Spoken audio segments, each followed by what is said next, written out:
और उन्हीं क्वेश्चंस को जो तुम्हारे एग्जाम में आने वाले हैं उन्हें कराने का हमने बीड़ा ठान रखा है। तो भाई यार बच्चों की भारी डिमांड पर बैक बेंचेस सीरीज फिर से स्टार्ट हो चुकी है। मैं प्रभास सर तुम्हें पढ़ाने वाला हूं केमिस्ट्री, और आज हम लोग बात करेंगे पीरियोडिक टेबल एंड प्रॉपर्टीज का।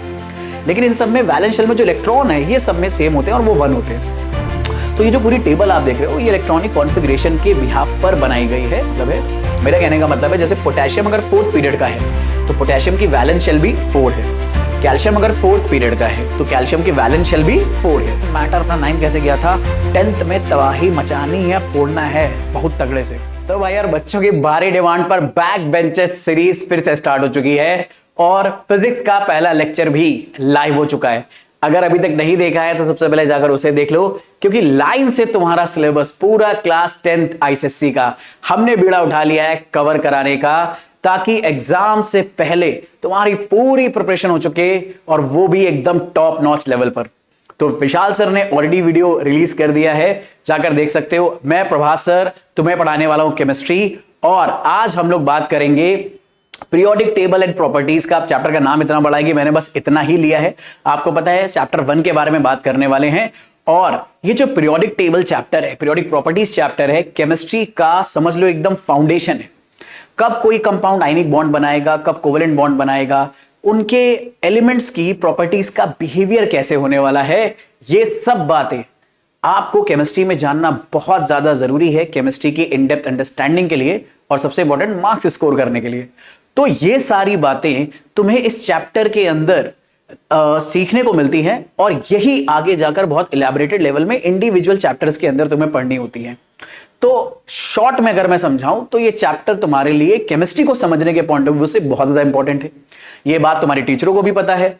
तो टीचरों को पता होने की वजह से इसलिए तुम्हारे एग्जाम में जब भी ये टॉपिक तुम्हारे सिलेबस का पार्ट रहता है तो डेफिनेटली इससे क्वेश्चन तुम्हारे चाहे स्कूल एग्जाम हो या बोर्ड एग्जाम हो या कोई भी कॉम्पिटिटिव एग्जाम हो, गारंटी है आता ही आता है। और उन्हीं क्वेश्चंस को जो तुम्हारे एग्जाम में आने वाले हैं उन्हें कराने का हमने बीड़ा ठान रखा है कि कॉन्सेप्ट तुम्हें समझाएंगे, क्वेश्चन ऐसे लगवाएंगे जो पक्का तुम्हारे एग्जाम में आएंगे। तो बिना और कोई टाइम वेस्ट करे सीधे अपना डिस्कशन स्टार्ट करते हैं। सबसे पहले यार ये हम समझ लेते हैं इंट्रोडक्शन के अंदर कि जो हमारा पीरियोडिक टेबल है ये भाई साहब है क्या चीज। तो देखो हमारे पास ना अभी तक लगभग 118 एलिमेंट ऐसे हैं जो हमने डिस्कवर कर लिए हैं। उसमें से 92 ऐसे हैं जो नेचर में हमें मिलते हैं, और उसके बाद वाले सारे हमने लैब के अंदर बनाए हैं आर्टिफिशियली, यानी वो मैन मेड है। लेकिन 118 एलिमेंट लगभग डिस्कवर हो चुके हैं। अब इन एलिमेंट्स में बहुत सारे एलिमेंट्स ऐसे होते हैं जिनकी प्रॉपर्टीज एक दूसरे से मैच करती है। तो इन्हें एक साथ क्लासिफाई करना हमारे लिए बहुत समझदारी वाली चीज हो जाती है, क्योंकि अगर आप इन्हें एक साथ क्लासिफाई करोगे सिमिलर प्रॉपर्टीज वाले एलिमेंट को तो उनकी स्टडी ना बहुत आसान हो जाएगी। अदरवाइज 118 एलिमेंट की प्रॉपर्टीज को अगर हमें अलग अलग पढ़ना पड़े तो हमारे लिए बहुत ज्यादा कॉम्प्लेक्सिटी बढ़ जाएगी। अपने सिलेबस में क्लास 10th में कुछ चंद हम लोग एलिमेंट्स के बारे में ही पढ़ते हैं और वही हमारी हवा खराब कर देते हैं। 118 के बारे में अगर पढ़ना पड़ जाए तो सोचो हमारे सर पर पहाड़ी टूट पड़ेगा। इसीलिए उनको क्लासिफाई करने से बेनिफिट ये मिलता है कि उनकी स्टडी थोड़ी सिस्टमैटिक, थोड़ी सी इजी हो जाती है। थोड़ी ही होती है, ऐसा नहीं कि बहुत इजी हो जाएगी। इजी हो जाएगी तो सब लोग पढ़ने लग जाएंगे फिर तो थोड़ी सी इजी हो जाती है। और इसीलिए हम लोगों ने पीरियोडिक टेबल बनाई है जो प्रॉपर्टीज ऐसे एलिमेंट्स की जिनकी सेम है उन्हें एक साथ क्लासिफाई करने की कोशिश करती है। तो मैंने देखो तुम्हें यह भी बता दिया कि एलिमेंट्स को क्लासिफाई करने की नीड ही क्यों पड़ती है। हालांकि ये क्वेश्चन 9th का है, बट कभी भी 10th में पूछा जा सकता है कि एलिमेंट्स को क्लासिफाई करने की नीड क्या है। तो एलिमेंट्स को क्लासिफाई करने से उनकी स्टडी हमारे लिए बहुत सिस्टमैटिक हो जाती है। इसीलिए हम लोगों ने पीरियोडिक टेबल बनाई है। तो पीरियोडिक टेबल में इस तरह से कई सारे हमें सेगमेंट वाइज हमें एलिमेंट्स देखने को मिलते हैं, और इस तरह से वर्टिकल कॉलम्स को हम अभी रियलाइज करेंगे ग्रुप्स बुलाते हैं। और तुमने अभी तक पढ़ भी लिया होगा कि इन्हें ग्रुप्स बुलाते हैं, और ग्रुप के हर मेंबर की ना 2 बातें सेम होती हैं कि इनके वैलेंस शेल में इलेक्ट्रॉन सेम होते हैं, और दूसरा इनका जो बिहेवियर होता है, इनकी जो प्रॉपर्टीज होती हैं वो काफी कुछ सिमिलर होती हैं। तो इसी तरह से हम लोगों ने जब एलिमेंट्स को प्रॉपर्टीज के बिहाफ पर एक टेबल में अरेंज कर दिया तो हमें मिल गई पीरियोडिक टेबल। और ये जो पीरियोडिक टेबल तुम अपने सामने देख रहे हो इसे बुलाते हैं long form of periodic table, जो एकदम लेटेस्ट है, और इसी को हम केमिस्ट्री में अब यूटिलाइज भी करते हैं। लेकिन पहली बार में टेबल नहीं बनी थी। हम लोगों ने क्लास 9th में पढ़ा है कि सबसे पहले डॉबर्नियर ने ट्राई करा था एलिमेंट्स को क्लासिफाई करने के लिए, तो उन्होंने 3-3 के ग्रुप्स बनाए थे, वो फेल हो गए थे। तो उससे इंप्रूव वर्जन आया था न्यूलैंड का। जब वो फेल हुए, जब हमें रियलाइज हुआ कि इनका भी जो क्या नाम है टेबल है वो पूरा काम नहीं कर रहा, तो मेंडलीफ ने बहुत मेहनत करी, उन्होंने काफी अच्छी टेबल बनाई, लेकिन उस टेबल के भी अपने फ्लॉज थे। हेनरी मोजले ने फिर उसको और मॉडिफाई करा, और उसके बाद कई सारे साइंटिस्टों के धीरे धीरे कंट्रीब्यूशन आते रहे, और अल्टीमेट हमें टेबल इस तरह से मिली है। और आज भी चिंता मत करो, हम इसी को फॉलो कर रहे हैं, अभी इसमें हाल फिलहाल कोई मॉडिफिकेशन नहीं हुआ है। तो आज अगर आप अभी पढ़ते हो और लेट से क्लास 11-12 में आपको कीड़ा काट जाता है कि हमें नीट या जेई करना है, और आप क्लास 11-12 में साइंस लेते हो, तो मेरे भाई आपको यही टेबल क्लास 11-12 में भी पढ़ने को मिलेगी। बात कर लेते हैं यार, ये जो लॉन्ग फॉर्म में पीरियोडिक टेबल है ना, इसको समझना, इसके कंपोनेंट्स को समझना बहुत ज्यादा जरूरी है हमारे लिए, तभी हम एलिमेंट्स को प्रॉपर्टीज वाइज समझ पाएंगे। तो सबसे पहले बात कर लेते हैं, इसमें एक बहुत इंपॉर्टेंट टर्म आता है कि यार ये डेवलप किसने करी थी। तो ज्यादा कंट्रीब्यूशन नील बोर का था, वही नील बोर जिनके अकॉर्डिंग हम लोग बोर मरी मॉडल के अकॉर्डिंग इलेक्ट्रॉनिक कॉन्फ़िगरेशन लिखते हैं किसी भी एटम का। जैसे सोडियम का आप बताते हो 281 है, या फिर अगर आप क्या नाम है हाइड्रोजन का बताते हो तो सिर्फ 1 है। तो बहुत सारे जो इलेक्ट्रॉनिक कॉन्फ़िगरेशन है वो नील बोर और एक और साइंटिस्ट थे, तो उन्हीं के अकॉर्डिंग इस पूरे मॉडल को बोला था बोर बरी मॉडल। तो बोर बरी मॉडल नील बोर ने ही एक साइंटिस्ट के साथ मिलकर दिया था, और उन्हीं ने इस टेबल को बनाने में बहुत कंट्रीब्यूशन दिया था, और उसके अलावा भी बहुत सारे साइंटिस्टों का कंट्रीब्यूशन रहा है over the period of time. यहां से आपको एक बड़ी इंपॉर्टेंट बात समझनी है कि जैसे मैंने नील बोर का नाम जब लिया टेबल को बनाते टाइम, तो आपको एक बात रिकॉल कराई कि ये रिकॉल करो, नील बोर का कंट्रीब्यूशन था इलेक्ट्रॉनिक कॉन्फ़िगरेशन को बनाने में, और ये टेबल भी इलेक्ट्रॉनिक कॉन्फ़िगरेशन के बिहाफ पर ही बनी है। तो याद रखना, long form of periodic table में किसके बिहाफ पर ये टेबल बनाई गई है? ये टेबल इलेक्ट्रॉनिक कॉन्फ़िगरेशन के बिहाफ पे बनाई गई है। इससे मेरा मतलब क्या है? इससे मेरा मतलब ये है कि ऐसे एलिमेंट्स जिनके इलेक्ट्रॉनिक कॉन्फ़िगरेशन, खासतौर पे वैलेंस शेल के इलेक्ट्रॉनिक कॉन्फ़िगरेशन एक जैसे होते हैं, वो सब एक ही ग्रुप के अंदर है। जैसे lithium, sodium, potassium, rubidium, caesium और फ्रांसियम, अगर आप ये एक ही ग्रुप में देख रहे हो तो इन सबके वैलेंस शेल के कॉन्फ़िगरेशन एक ही जैसे होंगे। ऑब्वियसली इनके वैलेंस शेल सेम नहीं होंगे। लिथियम का वैलेंस शेल 2nd नंबर का है, सोडियम का 3rd नंबर का, पोटेशियम का 4th नंबर का, एंड सो ऑन। लेकिन इन सब में वैलेंस शेल में जो इलेक्ट्रॉन है ये सब में सेम होते हैं और वो 1 होते हैं। तो ये जो पूरी टेबल आप देख रहे हो ये इलेक्ट्रॉनिक कॉन्फ़िगरेशन के बिहाफ पर बनाई गई है, और साथ ही साथ ये मॉडर्न पीरियोडिक लॉ को फॉलो करती है। क्या होता है मॉडर्न पीरियोडिक लॉ? कि मॉडर्न पीरियोडिक लॉ के अकॉर्डिंग एलिमेंट्स की जो प्रॉपर्टीज हैं वो उसके एटॉमिक नंबर का दरअसल में पीरियोडिक फंक्शन होती है। यानी जब हम एलिमेंट्स को एटॉमिक नंबर के इंक्रीजिंग ऑर्डर में रखेंगे तो एक सर्टेन इंटरवल के बाद एलिमेंट्स अपनी प्रॉपर्टीज रिपीट करने लगेंगे। इससे हम क्या समझते हैं? इससे हम ये समझते हैं कि पीरियोडिक टेबल में हर राइट में आने वाले एलिमेंट का एटॉमिक नंबर उसके जस्ट लेफ्ट वाले एटॉमिक नंबर से एक ज्यादा होता है। जैसे अगर मैं थोड़ा जूम करके आपको दिखाऊं तो लिथियम का एटॉमिक नंबर 3 लिखा है, और उसके जस्ट बाद जो बेरिलियम है उसका एटॉमिक नंबर 4 है। फिर उसके बाद गैप के बाद हमारे पास आता है बोरॉन, उसका एटॉमिक नंबर 5 है। देन उसके बाद 6, 7, 8, 9, 10, और 10 के बाद प्रॉपर्टी रिपीट होती है तो 11 वाला सीधे 3 के नीचे आ जाता है।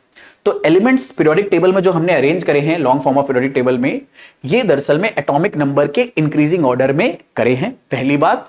और दूसरा, एक ग्रुप के सारे मेंबर्स का जो वैलेंस शेल का कॉन्फ़िगरेशन होता है ये सेम होता है, ये हमें याद रखना है।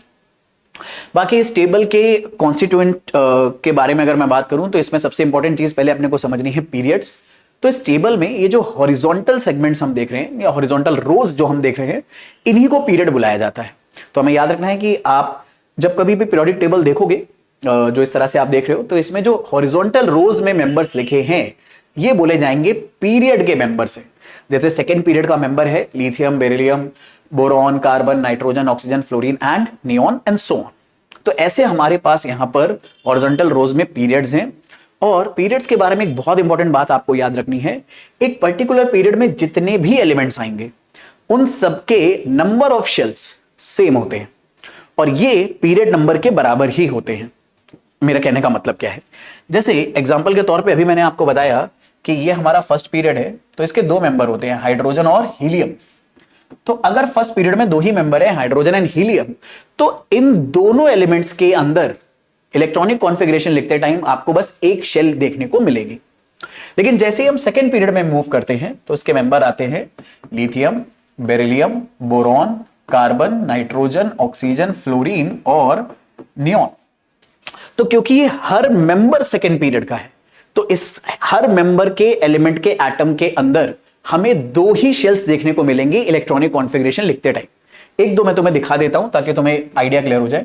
जैसे लिथियम का एटॉमिक नंबर 3 है, इसका इलेक्ट्रॉनिक कॉन्फ़िगरेशन 2,1 लिखोगे तो दो शेल्स आई। बेरिलियम का एटॉमिक नंबर 4 है, इसका इलेक्ट्रॉनिक कॉन्फ़िगरेशन लिखोगे तो 2,4 आएगा। टोटल शेल्स कितनी आई? दो आई। ऐसे ही बोरॉन में, कार्बन में, नाइट्रोजन में, ऑक्सीजन में, फ्लोरीन में, नियोन में, सब में दो दो शेल होंगी। लेकिन जैसे ही आप थर्ड पीरियड में मूव करोगे और उसका कोई भी एलिमेंट पिक करोगे, चाहे आप सोडियम पिक करो, चाहे आप मैग्नीशियम पिक करो, चाहे आप एल्युमिनियम पिक करो, या आप सिलिका पिक करो, या आप फॉस्फोरस, सल्फर, क्लोरीन, या फिर यहां पर ऑर्गन, सब में, क्योंकि ये थर्ड पीरियड के मेंबर है, सब में टोटल 3 शेल आपको देखने को मिलेंगी। तो पीरियड के बारे में हमें ये वाली बात याद रखनी है बहुत अच्छे से। अब पीरियड्स के बारे में छोटी छोटी बातें हमें समझनी है, और लेट मी टेल यू, इन छोटी छोटी बातों पे बड़े ही आराम से कभी भी 1 मार्कर क्वेश्चन आपके एग्जाम में आ जाता है। चाहे स्कूल एग्जाम हो, चाहे आपके पीरियोडिक टेस्ट हो रहे हो, हाफ ईयरली हो रहे हो, प्री बोर्ड्स होंगे, प्री बोर्ड्स होंगे, जो भी होगा 1 मार्कर इन इंफॉर्मेशन से कभी भी आपसे पूछा जा सकता है। क्या है वो इंफॉर्मेशन? कि हमारी पीरियोडिक टेबल का जो सबसे पहला पीरियड है उसे शॉर्टेस्ट पीरियड बुलाते हैं, क्योंकि उसमें बस 2 एलिमेंट है, नाम भी याद रख लो, हाइड्रोजन और हीलियम। और सेकंड और थर्ड पीरियड जो आते हैं हमारे, उन्हें शॉर्ट पीरियड बुलाया जाता है, और इसमें टोटल 8 एलिमेंट हमें ईच पीरियड में देखने को मिलते हैं। सेकंड पीरियड में भी टोटल 8 एलिमेंट है, 6 इधर 2 इधर, और थर्ड पीरियड में भी टोटल 8 एलिमेंट है, 2 इधर और 6 इधर। तो उन्हें शॉर्ट पीरियड बुलाया जाता है, क्योंकि 2 से तो ज्यादा ही एलिमेंट है इसके अंदर। फिर उसके बाद फोर्थ और फिफ्थ पीरियड जब आते हैं तो इन्हें लॉन्ग पीरियड्स बुलाया जाता है, और नाम इस नाम के पीछे रीजन ये है क्योंकि इसमें इस शॉर्ट पीरियड से ज्यादा एलिमेंट है। नोटिस करना, सेकंड, थर्ड और फर्स्ट पीरियड में यहां कोई भी एलिमेंट प्रेजेंट नहीं है, लेकिन यहां पर प्रेजेंट है। और यहां पर क्यों प्रेजेंट है, ऊपर क्यों नहीं प्रेजेंट है? क्योंकि ऊपर हमें कोई भी ऐसा एलिमेंट नहीं मिलता जिसका इलेक्ट्रॉनिक कॉन्फ़िगरेशन इनमें से मैच करे। तो क्योंकि ये टेबल इलेक्ट्रॉनिक कॉन्फ़िगरेशन के बिहाफ पे बनी है, और ऐसा कोई भी एलिमेंट हमें नहीं पता जो ऊपर इन इलेक्ट्रॉनिक कॉन्फ़िगरेशन से मैच करे, इसलिए यहां पर जगह खाली पड़ी हुई है। ये वाली बात याद रखना। कई सारे बच्चों को डाउट आता है, और कई बार बच्चों को पता ही नहीं चलता है कि दरअसल में यहां पर जगह खाली क्यों है। रीजन इलेक्ट्रॉनिक कॉन्फ़िगरेशन है। तो यहां पर हमें हर रो में या हर पीरियड में, फोर्थ और फिफ्थ में 18 एलिमेंट देखने को मिलते हैं। दैट इज वाई इसका नाम है लॉन्ग पीरियड। और बात करते हैं सिक्स्थ और सेवेंथ के, इसमें हमें टोटल 32 एलिमेंट्स ईच रो में देखने को मिलते हैं, और इसीलिए इनको लॉन्गेस्ट पीरियड बुलाया जाता है। यहीं पर एक इंपॉर्टेंट बात और बता देता हूं, ये दो आप रोज जो पीरियोडिक टेबल में अलग से बनी देख रहे हो, ये अपने कन्वीनियंस के लिए हमने इसको अलग से बनाया है, क्योंकि अगर यही चीज यहां पर हम घुसेड़ देते तो होता क्या, ये टेबल और बड़ी हो जाती फालतू में। अब उसको फिर इस जगह पर बना पाना, दिखा पाना बहुत ही मुश्किल हो जाता। तो हमारे साइंटिस्टों ने दिमाग लगाया कि अरे काम कर देना, इनको थोड़ा सा अलग बना देते, क्योंकि इनकी थोड़ी सी प्रॉपर्टीज भी अलग होती हैं, ठीक है, और इससे टेबल भी कॉम्पैक्ट हो जाएगी। तो ये जो आपके काउंट करना 14 एलिमेंट आएंगे इस रो में और 14 एलिमेंट आएंगे इस रो में, ये है यहीं पर, ठीक है। मतलब अगर लेंथेनम से काउंट करोगे तो 15 आएंगे, एक्टेनियम से काउंट करोगे तो 15 आएंगे, और लेंथेनम एक्टेनियम यहां से गायब है। तो टोटल हमारे पास ऐसे काउंट करोगे तो 32 एलिमेंट आते हैं। तो टेबल को कॉम्पैक्ट बनाने के लिए हमने इसको थोड़ा सा अलग से जगह दे दी है, दैट्स ऑल, ठीक है। और ये सब यहां पे थर्ड ग्रुप के अंदर आते हैं, और इसे हम लॉन्गेस्ट पीरियड बुलाएंगे। तो फटाफट एक जल्दी से क्वेश्चन कर लेते हैं कि अगर मैंने आपसे पूछ लिया कि मेरे भाई ये बता दो कि नंबर ऑफ एलिमेंट्स पीरियड 1 में कितने हैं, तो याद है पीरियड 1 शॉर्टेस्ट पीरियड है, उसमें 2 ही मेंबर है, हाइड्रोजन एंड हीलियम। तो इसका आंसर कितना हो जाएगा, 2 एलिमेंट्स, नाम भी याद है आपको, हाइड्रोजन एंड हीलियम। पीरियड 2 में और पीरियड 3 में हमें पता है इन दोनों में ही 8 एलिमेंट होते हैं, और 8 एलिमेंट्स होने की वजह से इसे हम शॉर्ट पीरियड नाम से भी जानते हैं, क्योंकि इससे ज्यादा एलिमेंट कंटेन करने वाले भी हमारे पास 4, 5, 6, 7 पीरियड है। और एक इंपॉर्टेंट बात नोटिस कर लेना, हमारे पास टोटल पीरियड्स कितने आते हैं, टोटल पीरियड हमारे पास 7 अवेलेबल हैं। और क्योंकि हर पीरियड के अंदर आने वाले एलिमेंट उसके एटम के अंदर प्रेजेंट शेल्स को डिनोट करते हैं, तो इसका मतलब हमारे पास जितनी भी एलिमेंट हैं उसमें नॉर्मली मैक्सिमम शेल कहां तक जा सकती हैं, 7 तक, और मिनिमम कितनी रहेगी, 1 रहेगी, ठीक है। और किसी भी पीरियड का कोई भी अगर एलिमेंट है, तो जो पीरियड का नंबर है वही उस पीरियड के मेंबर के वैलेंस शेल का भी नंबर है। मेरा क्या कहने का मतलब है, मेरा कहने का मतलब है जैसे पोटेशियम अगर 4th पीरियड का है तो पोटेशियम की वैलेंस शेल भी 4 है। कैल्शियम अगर 4th पीरियड का है तो कैल्शियम की वैलेंस शेल भी 4 है। अगर आयरन 4th पीरियड का है तो उसकी वैलेंस शेल भी 4 है। अगर सल्फर 3rd पीरियड का है तो उसकी वैलेंस शेल 3 है। तो किसी भी एलिमेंट का पीरियड नंबर जो होता है एक तो उसमें टोटल नंबर ऑफ शेल्स ही उतनी होती हैं और दूसरा उसकी वैलेंस शेल का नंबर भी उसके पीरियड नंबर के बराबर होता है। और ये बात कहीं नोट डाउन कर लो, बहुत काम की है। ठीक है, चले अब बात कर लेते हैं इन हॉरिजॉन्टल सेगमेंट्स के बारे में, जिन्हें हम हॉरिजॉन्टल कॉलम्स वर्टिकल कॉलम्स बुलाते हैं। मैंने गलती से हॉरिजॉन्टल बोल दिया, वर्टिकल कॉलम्स के बारे में बात कर लेते हैं। तो ये जो वर्टिकल कॉलम्स होते हैं इन्हें हम ग्रुप्स के नाम से जानते हैं और हमारे पास नए long form of periodic table में 1 से लेकर 18 तक टोटल ग्रुप्स अपने को देखने को मिलते हैं। इन ग्रुप्स के बारे में भी थोड़ी सी बात कर लेते हैं कि ग्रुप रिप्रेजेंट क्या करता है। ग्रुप रिप्रेजेंट करता है वैलेंस शेल में कितने आउटर मोस्ट इलेक्ट्रॉन हैं। जैसे फर्स्ट ग्रुप के हर मेंबर में वैलेंस शेल में 1 इलेक्ट्रॉन होता है, सेकंड ग्रुप के हर मेंबर में वैलेंस शेल में 2 इलेक्ट्रॉन होते हैं। ये जो बीच में 3 से लेकर 12 तक दरअसल में एलिमेंट्स आते हैं, इनकी केमिस्ट्री थोड़ी सी कॉम्प्लेक्स होती है, तो इसलिए अपने सिलेबस में भी नहीं रहती। और ये मैं इसलिए बोल रहा हूं क्योंकि यहां पर ये रूल फॉलो नहीं होता है कि हर ग्रुप नंबर के अकॉर्डिंग आपको वैलेंस इलेक्ट्रॉन मिल ही जाए। ठीक है, लेकिन यही रूल फॉलो होना स्टार्ट हो जाता है यहां से। तो यहां पर ग्रुप नंबर का यूनिट डिजिट जितना होगा उतने ही इस ग्रुप के हर मेंबर में वैलेंस इलेक्ट्रॉन होंगे। जैसे इस ग्रुप का यूनिट डिजिट नंबर है 3, तो इस ग्रुप के हर मेंबर के वैलेंस शेल में 3 ही इलेक्ट्रॉन होंगे। बोरॉन में भी 3 इलेक्ट्रॉन होंगे वैलेंस शेल में, एल्युमिनियम में भी, गैलियम में भी। और ये बात आप ऐसे क्रॉस चेक कर सकते हो, बोरॉन और एल्युमिनियम दोनों की वैलेंसी 3 ही होती है। तो जैसे ही आप यहां 13, 14, 15, 16, 17 पे जाते हो तो इनके वैलेंस शेल में जो इलेक्ट्रॉन होते हैं हर ग्रुप के मेंबर में इस ग्रुप नंबर के यूनिट डिजिट के बराबर होते हैं। यानी 14 ग्रुप का अगर कोई भी मेंबर है तो उसके वैलेंस शेल में 4 इलेक्ट्रॉन होंगे। नाइट्रोजन फैमिली का, नाइट्रोजन के नीचे जितने भी एलिमेंट्स आ रहे हैं, इस ग्रुप का कोई भी मेंबर हो उसके वैलेंस शेल में 5 इलेक्ट्रॉन होंगे। ऑक्सीजन के नीचे जितने भी एलिमेंट आ रहे हैं इंक्लूडिंग ऑक्सीजन, इसके वैलेंस शेल में 6 इलेक्ट्रॉन, और फ्लोरीन के नीचे जितने भी एलिमेंट आ रहे हैं उनके वैलेंस शेल में 7 इलेक्ट्रॉन होंगे इंक्लूडिंग फ्लोरीन। 18 ग्रुप थोड़ा सा एक्सेप्शन है। 18 ग्रुप में एक्सेप्शन क्या है, हीलियम के वैलेंस शेल में बस 2 इलेक्ट्रॉन आते हैं, लेकिन नोबल गैस होने की वजह से इसे यहां पे रखा गया है। हाँ, लेकिन इसके बाद नियॉन के नीचे सबके वैलेंस शेल में आपको 8 इलेक्ट्रॉन देखने को मिलते हैं। तो यही बात यहां पर मेंशन भी है कि दरअसल में जो हमारा ग्रुप होता है वो दरअसल में हमें क्या बताता है, इलेक्ट्रॉन बताता है वैलेंस शेल के अंदर या आउटर मोस्ट शेल के अंदर। ठीक है, बाकी छोटी सी बात अगर करें तो जो 1-2 ग्रुप के एलिमेंट्स हैं ये काफी ज्यादा रिएक्टिव मेटल्स होते हैं, और 13 से लेकर 17 तक ये वाले जो एलिमेंट्स हैं इन्हें नॉर्मल एलिमेंट्स बुलाते हैं। मोस्टली हमें अपने आसपास ये एलिमेंट्स अक्सर देखने को मिलते हैं, जैसे कि नाइट्रोजन गैस एटमॉस्फेयर का ऑलमोस्ट 70% प्लस हमारे पास प्रेजेंट है। ऑक्सीजन जीवनदायिनी गैस, ठीक है। क्लोरीन के बहुत सारे कंपाउंड्स हमें देखने को मिलते हैं अपने आसपास। फास्फोरस, सल्फर के बहुत सारे कंपाउंड्स देखने सुनने को हमें मिलते हैं। तो ये नॉर्मल एलिमेंट्स हैं, और ये 3 से लेकर 12 तक जो एलिमेंट्स हैं इन्हें हम ट्रांजिशन एलिमेंट्स बुलाते हैं। ट्रांजिशन एलिमेंट्स अगर कोई जानना चाहे इसका रीजन क्या होता है, तो इनके ऊपर जो वैलेंसी आती है वो अलग अलग आ जाती है कभी कभी। जैसे आयरन की जो वैलेंसी है आपने अक्सर सुना होगा, इसकी +2 और +3 भी होती है, फेरिक और फेरस। तो इनमें बहुत सारे ऐसे एलिमेंट्स हैं जिनकी वैलेंसी ना अलग अलग होती है, और ये एलिमेंट्स अपनी अलग अलग वैलेंसी के अंदर ट्रांजिशन करते रहते हैं। आयरन +2 से +3 यानी फेरस से फेरिक में कन्वर्ट होता रहता है, या फेरिक से फेरस में कन्वर्ट हो जाता है। तो क्योंकि ये अपनी अलग अलग वैलेंसी में ट्रांजिशन करते हैं, इसीलिए ये ट्रांजिशन एलिमेंट बोले जाते हैं। कई लोगों को इसका रीजन नहीं पता होता, तुम्हें मैंने बता दिया है, जरूरत पड़े तो नोट कर लो। ठीक है, बाकी आगे अगर बात करें ग्रुप 18 के बारे में, तो भाई ये सबसे एक्सट्रीम में होते हैं। ये रहे ग्रुप 18 के एलिमेंट, नोबल गैसेस या इन्हें इनर्ट गैसेस भी बुलाते हो। रीजन आपको पता है कि ये सारी गैसेस जो हैं ये आसानी से रिएक्शन नहीं करती। आसानी से तो छोड़ो, शुरुआत की जो 3 गैसेस हैं ये रिएक्शन ही नहीं करती है। Helium, neon, argon, krypton, xenon के कुछ कंपाउंड हमें देखने को मिलते हैं।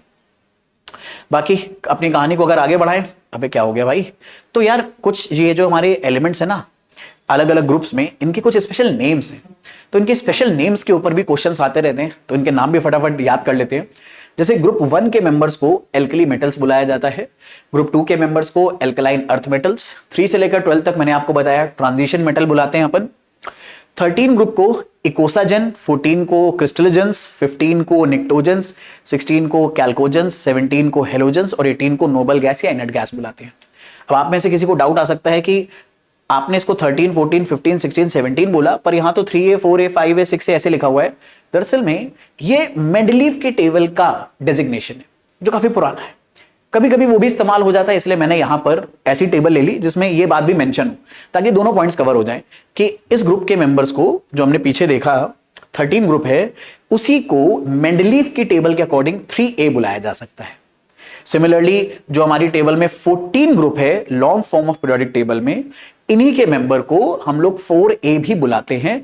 और वैसे तो मैंने यहां पर नॉर्मली अरेबिक न्यूमरल्स लिख रखे हैं, इन्हें रोमन न्यूमरल्स में अक्सर रिप्रेजेंट करा जाता है, 3A, 4A, 5A and so on and so on. और एक इंपॉर्टेंट बात, ये लास्ट में जो दो अलग अलग टेबल, अलग अलग रोज हमने रखी थी, इनमें से पहली रो को लेंथनॉइड्स बुलाया जाता है और दूसरी रो को एक्टिनाइड्स बुलाया जाता है। ये भी बात याद रखना, इनके बारे में और खैर डिटेल में हम बात करेंगे, बट ये नेम आपके लिए बड़े इंपॉर्टेंट है, इन्हें याद रखना। तो फटाफट बात कर लेते हैं एक बड़ी इंपॉर्टेंट चीज के बारे में, कि जैसे एक सवाल पूछा गया है यहां पर कि ऐसे दो एलिमेंट बता दो जिनके बारे में हम एक्सपेक्ट कर सकते हैं कि उनकी प्रॉपर्टीज मैग्नीशियम से मैच करेगी। अब इस सवाल का हम जवाब कैसे दें, अभी तक अपनी पढ़ी हुई बातों से? तो हमने एक बात पढ़ी है अभी कि ग्रुप के सारे मेंबर्स के ना वैलेंस शेल के इलेक्ट्रॉन सेम होते हैं, और अगर ग्रुप के मेंबर्स में वैलेंस शेल के इलेक्ट्रॉन सेम होंगे तो उनका रिएक्शन करने का तरीका, उनकी केमिकल रिएक्शंस भी एक जैसी होंगी। तो यानी इस सवाल को सॉल्व करने में हम दिमाग कहां लगाएंगे कि अगर हमें मैग्नीशियम जैसी केमिकल प्रॉपर्टीज वाले दो एलिमेंट चाहिए तो ये हमें कहां मिलेंगे? ये हमें मैग्नीशियम के ही ग्रुप के अंदर मिलेंगे। अब मैग्नीशियम ग्रुप में कौन कौन से मेंबर्स होते हैं, अगर हम उनके बारे में बात करें तो हमने पीछे देखा है कि मैग्नीशियम के अंदर कैल्शियम आता है, स्ट्रोंटियम आता है, बेरिलियम आता है। तो हमारा आंसर क्या हो सकता है कि ऐसे दो एलिमेंट्स जो मैग्नीशियम की तरह प्रॉपर्टी शो करेंगे वो हो सकते हैं बेरिलियम और कैल्शियम। स्ट्रोंटियम भी बोल सकते हो, कोई दिक्कत नहीं, आपके पास जितने थे उनमें से दो का नाम ले लो, काम चल जाएगा। ठीक है, तो यहां से एक बात और हमें समझ में आ गई कि एक ग्रुप के जो मेंबर्स होते हैं, ये वर्टिकल कॉलम होता है जो, जिसे हम ग्रुप बुलाते हैं, इस ग्रुप के जितने भी मेंबर्स होते हैं इनमें तीन बातें बड़ी कॉमन होती हैं।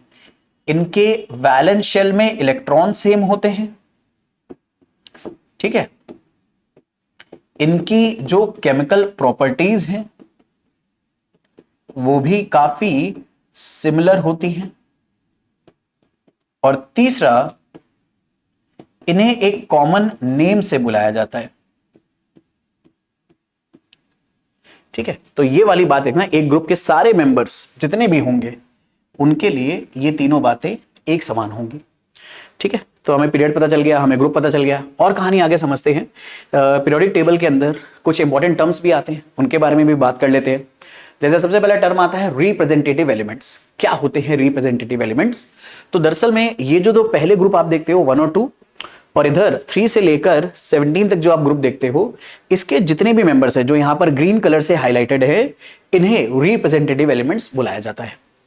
तो यहां पर ये बात मेंशन है कि रिप्रेजेंटेटिव एलिमेंट्स क्या होते हैं? ग्रुप 1, 2 और 13 से लेकर 17 तक जो पीरियोडिक टेबल के अंदर है, उन्हें हम लोग रिप्रेजेंटेटिव एलिमेंट्स बुलाते हैं। क्या है इसके पीछे रीजन? तो they are called representative elements because they best represent entire range of chemical properties found in all the elements of the periodic table. पूरे पीरियोडिक टेबल में जितने भी एलिमेंट्स मिलते हैं, उनकी जो हमने केमिकल प्रॉपर्टीज ऑब्जर्व करी है पूरे पीरियोडिक टेबल में, उन हर केमिकल प्रॉपर्टीज को आप सिर्फ इतने एलिमेंट्स की कॉमन प्रॉपर्टीज से भी एक्सप्लेन कर पाते हो। तो यानी ये एक तरह से रिप्रेजेंट करते हैं सारे एलिमेंट की केमिकल प्रॉपर्टीज को। That is why they are called representative elements. तो यार इसका मतलब है पीरियोडिक टेबल में यही दो हमारे बड़े इंपॉर्टेंट सेगमेंट्स हो गए, ये पहले वाले दो ग्रुप और 13 से लेकर 17 तक ग्रुप। 18 को भी चलो काउंट ही कर लेते हैं क्योंकि उसमें ऐसी चीजें हैं जो रिएक्ट ही नहीं करती, हालांकि रिप्रेजेंटेटिव एलिमेंट में काउंट नहीं करना आपको। ठीक है, तो ये 18 ग्रुप नोबल गैस वाला ग्रुप भी हो गया हमारे लिए थोड़ा स्पेशल। तो क्लास 10th में ना ज्यादातर हम लोग इन्हीं के बारे में डिस्कशन करते हैं, बल्कि 11th में ही नहीं 12th में भी, सॉरी 10th में ही नहीं 11th 12th में भी ज्यादा डिस्कशन इन्हीं का रहता है। तो हमें इनको पीरियोडिक टेबल के अंदर याद करना पड़ता है कि कौन सा एलिमेंट कौन से ग्रुप के अंदर है, कौन से पीरियड में है, क्योंकि इसी की हेल्प से हम उसके बारे में बहुत सारी बातें बता पाएंगे। जैसे अगर हमें मान लो पता चल गया कि ये जो क्या नाम है, गैलियम नाम का एटम है, ये दरअसल में 13 ग्रुप में आता है, तो एक बात तो श्योर हो जाएगी जितना हमने पीरियोडिक टेबल के अंदर पढ़ा है कि 13 ग्रुप का अगर ये मेंबर है तो इसकी प्रॉपर्टीज काफी कुछ 13 ग्रुप के मेंबर से मैच करेंगी, जैसे बोरॉन से, एल्युमिनियम से। तो अगर हमें एल्युमिनियम की कई रिएक्शंस पता हैं तो हम उम्मीद कर सकते हैं कि गैलियम भी वैसी ही रिएक्शंस देगा, तो हमें एक्स्ट्रा रिएक्शन रटने की जरूरत नहीं पड़ेगी। हम आराम से गैलियम की भी वो रिएक्शन लिख पाएंगे। जैसे एग्जांपल के तौर पे एल्युमिनियम क्लोरीन के साथ AlCl3 बनाता है, और अगर गैलियम इसी फैमिली का मेंबर है तो ये भी हम उम्मीद करेंगे GaCl3 बनाएगा। तो इस तरह से हम, अगर हमें इनकी प्रॉपर्टीज स्टडी कर ली हमने, तो हमें फायदा ये मिलेगा कि कोई नया एलिमेंट, कोई भी एलिमेंट अगर हमें बोला गया तो एटलीस्ट हम अंदाजा लगा पाएंगे कि उसकी प्रॉपर्टीज किससे मैच करेंगी। तो रिप्रेजेंटेटिव एलिमेंट्स को period number, group number wise वगैरह हमें याद रखना होता है, और इसे याद रखने का हमारे पास निमोनिक है। इसी को पीरियोडिक टेबल का निमोनिक भी बुलाते हैं। तो हम लोग रिप्रेजेंटेटिव एलिमेंट्स को फटाफट एक बार निमोनिक के हिसाब से रट लेते हैं। जैसे हमारे पास ये फर्स्ट पीरियड है, तो फर्स्ट पीरियड को रटने का निमोनिक ये रहा आपके सामने। और निमोनिक जितना अपसर्ड बनाओगे, जितना अजीब बनाओगे, जितना फनी बनाओगे, उतना आराम से तुम्हें याद होगा। कई बार जितना वल्गर बनाओगे उतना तुम्हें याद होगा। तो जैसे पहला वाला है, पहले वाले ग्रुप के जो निमोनिक है वो है लीना की रब से फरियाद। अब इसमें जितने भी हाईलाइटेड एलिमेंट हैं, हाईलाइटेड सिंबल्स हैं, ये उस पर्टिकुलर ग्रुप के अंदर आने वाले मेंबर्स को डिनोट करते हैं। जैसे है में हाइड्रोजन, लीना तो अपने आप ही लिथियम सोडियम आ गया, की में के आ गया, रब में आरबी आ गया, से में CS आ गया, फरियाद में FR आ गया। तो इस तरह से जितना अपसर्ड निमोनिक बनाओगे उतनी जल्दी आपको याद होगा कि इसमें कौन कौन से एलिमेंट थे किसी पर्टिकुलर ग्रुप के अंदर। तो है लीना की रब से फरियाद पहले ग्रुप का निमोनिक हो गया। सेकेंड ग्रुप के बारे में अगर बात करें तो इसका निमोनिक बड़ा ही फनी है, बेटा मांगे कार सेंट्रो बाप राजी। ठीक है। और अच्छा, मैंने तो थोड़ा सा क्या नाम है गरिमा रखते हुए यूट्यूब की और बच्चों की ये याद कराया है लीना की रब से फरियाद। मेरे जो सर थे उन्होंने हम लोग को याद कराया था कि लीना करीना रणबीर के साथ फरार। ठीक है। तो अगर तुम्हें वैसे याद करना है तो वैसे याद कर लो, बाकी अगर इस तरह से याद करना है तो इस तरह से याद कर लो। ठीक है। सेकंड ग्रुप का हो गया बेटा मांगे कार सेंट्रो बाप राजी। तो जितनी भी हाईलाइटेड एलिमेंट है, बेटा बेरिलियम, मैग्नीशियम मांगे से आ जाएगा, कार में कैल्शियम आ जाएगा, सेंट्रो में SR आ जाएगा, बाप में बेरियम आ जाएगा, राजी में RA रेडियम आ जाएगा, ऐसे आ जाएगा। ऐसे यहाँ पर जो एलिमेंट है बोरोन, एल्युमिनियम, गैलियम, इनिडियम, थैलियम, इसका निमोनिक हो जाएगा बैगन, आलू, गाजर इन थैला। जी हमारा 13 ग्रुप है, जिसे मेंडलीफ की टेबल में 3A भी बुलाते हैं। 14 ग्रुप के मेंबर में कार्बन, सिलिका, जर्मेनियम, टिन और लेड है। तो इसे याद करने का निमोनिक है काशी गए संत प्रभु। जितनी भी हाईलाइटेड मेंबर्स हैं उन्हीं से ये एलिमेंट्स बन जाएंगे। 15 ग्रुप में आता है nitrogen, phosphorus, arsenic, antimony, bismuth. तो इसका निमोनिक हो जाएगा निकल पड़े आज सब भिखारी, या कई लोग ऐसे याद करते हैं नाना पाटेकर, ऐश्वर्या सब भिखारी, इस तरह से। फिर ऐसे ही 16 ग्रुप में आप याद कर सकते हो उससे टीपो। 17 ग्रुप में याद कर सकते हो फिर कल बाहर आई आंटी। और 18 ग्रुप में आप याद कर सकते हो हीना, नीना और करीना, जीरोक्स रंगीन। तो इस तरह से आप सारे के सारे टेबल को मेमोराइज कर सकते हो बहुत ही इजीली। ठीक है। बाकी थोड़ी और बातें कर लेते हैं। यहां पर एक बड़ा इंपॉर्टेंट टर्म आता है which is called typical element. तो नॉर्मली थर्ड पीरियड के जो एलिमेंट्स होते हैं, जो यहां पर मैंने आपको रेड कलर से हाईलाइट करके रखे हुए हैं, इन्हें टिपिकल एलिमेंट बुलाया जाता है। क्यों? क्योंकि ये वो एलिमेंट है जिसकी तरह इसके ग्रुप के बाकी मेंबर बिहेव करते हैं टिपिकली। जैसे फर्स्ट ग्रुप में पोटेशियम, रुबिडियम, सीजियम, फ्रांसियम या लिथियम टिपिकली किसकी तरह बिहेव करेगा? सोडियम की तरह। तो इसीलिए सोडियम इस ग्रुप का टिपिकल एलिमेंट है। ऐसे ही अगले ग्रुप में मैग्नीशियम की तरह calcium, strontium, barium, radium, beryllium behave करते हैं, इसीलिए मैग्नीशियम टिपिकल एलिमेंट माना जाता है। तो नोटिस कर रहा है यहां पर हम लिथियम, बेरिलियम को टिपिकल नहीं मान रहे, बल्कि उसके नीचे जो एलिमेंट्स आ रहे हैं उनको टिपिकल मान रहे हैं। और हम ऐसा बोल रहे हैं कि बाकी आने वाले उस ग्रुप के मेंबर्स की जो प्रॉपर्टीज होंगी वो टिपिकली इन मेंबर्स के जैसी होंगी। ऐसे ही 13 ग्रुप का टिपिकल एलिमेंट एल्युमिनियम हो जाएगा, 14 ग्रुप का silica, so on and so on, 16, 15 और 17 ग्रुप के लिए हो जाएंगे। तो थर्ड पीरियड के एलिमेंट्स को उनके करस्पॉन्डिंग ग्रुप के टिपिकल एलिमेंट्स बुलाया जाता है। हमने इनको क्यों नहीं बुलाया सेकंड पीरियड के एलिमेंट्स को? यहीं पर आ जाता है कि इंपॉर्टेंट टर्म डायगोनल रिलेशनशिप। दरअसल में हमने देखा है कि जो सेकंड पीरियड के मेंबर्स होते हैं, खासतौर पे लिथियम, बेरिलियम, बोरॉन, कार्बन, ये पीरियोडिक टेबल में अपने ग्रुप की तरह प्रॉपर्टीज तो शो करते ही हैं, वो कर रही हैं उनको। आपको पता है लिथियम, सोडियम, पोटेशियम, रुबिडियम ये एक तरह की प्रॉपर्टीज शो करेंगे। तो लिथियम, सोडियम, पोटेशियम की तरह प्रॉपर्टी शो करता है, लेकिन ऐसा अक्सर देखा गया है कि लिथियम की कुछ प्रॉपर्टीज उसके डायगोनली प्रेजेंट पीरियड 3 के मेंबर मैग्नीशियम से मैच करती हैं। ठीक है। कौन सी प्रॉपर्टी? के एग्जांपल के तौर पर बता देता हूं। मैग्नीशियम नाइट्रेट को हीट करने पर यह डिकम्पोज हो जाता है, और लिथियम नाइट्रेट भी हीट करने पर डिकम्पोज हो जाता है, बट सोडियम नाइट्रेट नहीं होता। यानी लिथियम ने मैग्नीशियम की तरह प्रॉपर्टी शो करना शुरू कर दिया। ऐसे ही बेरिलियम एल्युमिनियम की तरह कुछ प्रॉपर्टी शो करता है, बोरॉन सिलिका की तरह, कार्बन फास्फोरस की तरह। तो नॉर्मली क्या होता है, जो सेकेंड पीरियड के मेंबर्स होते हैं वो थोड़े से ना कह सकते हो दोगले टाइप के होते हैं। इनका दोगलापन अभी मैं निकालता हूं। क्या है दोगलापन इनका, कि ये अपने ग्रुप मेंबर्स के साथ साथ तो प्रॉपर्टीज शो कराते ही हैं, लेकिन डायगोनल रिलेशनशिप भी शो करते हैं।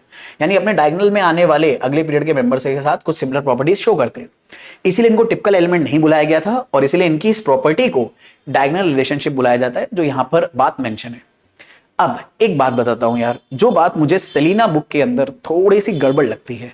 सेलिना बुक में एक डब्बे के अंदर यहां पर इन एलिमेंट्स को ब्रिज एलिमेंट्स बुलाया गया है, लेकिन जहां तक मेरी जानकारी है, जितना मैंने भी पढ़ा है, पढ़ाया है और टीचर से बात करी है जो सीनियर लेवल पे पढ़ाते हैं, 11 12 जेई नीट ऐसे अच्छे रेप्यूटेड एग्जाम्स को के टीचर्स हैं, और उन एग्जाम्स में फॉलो होने वाली जो रेफरेंस बुक्स हैं, वहां पे ब्रिज एलिमेंट की जो डेफिनेशन है वो डिफरेंट दी है।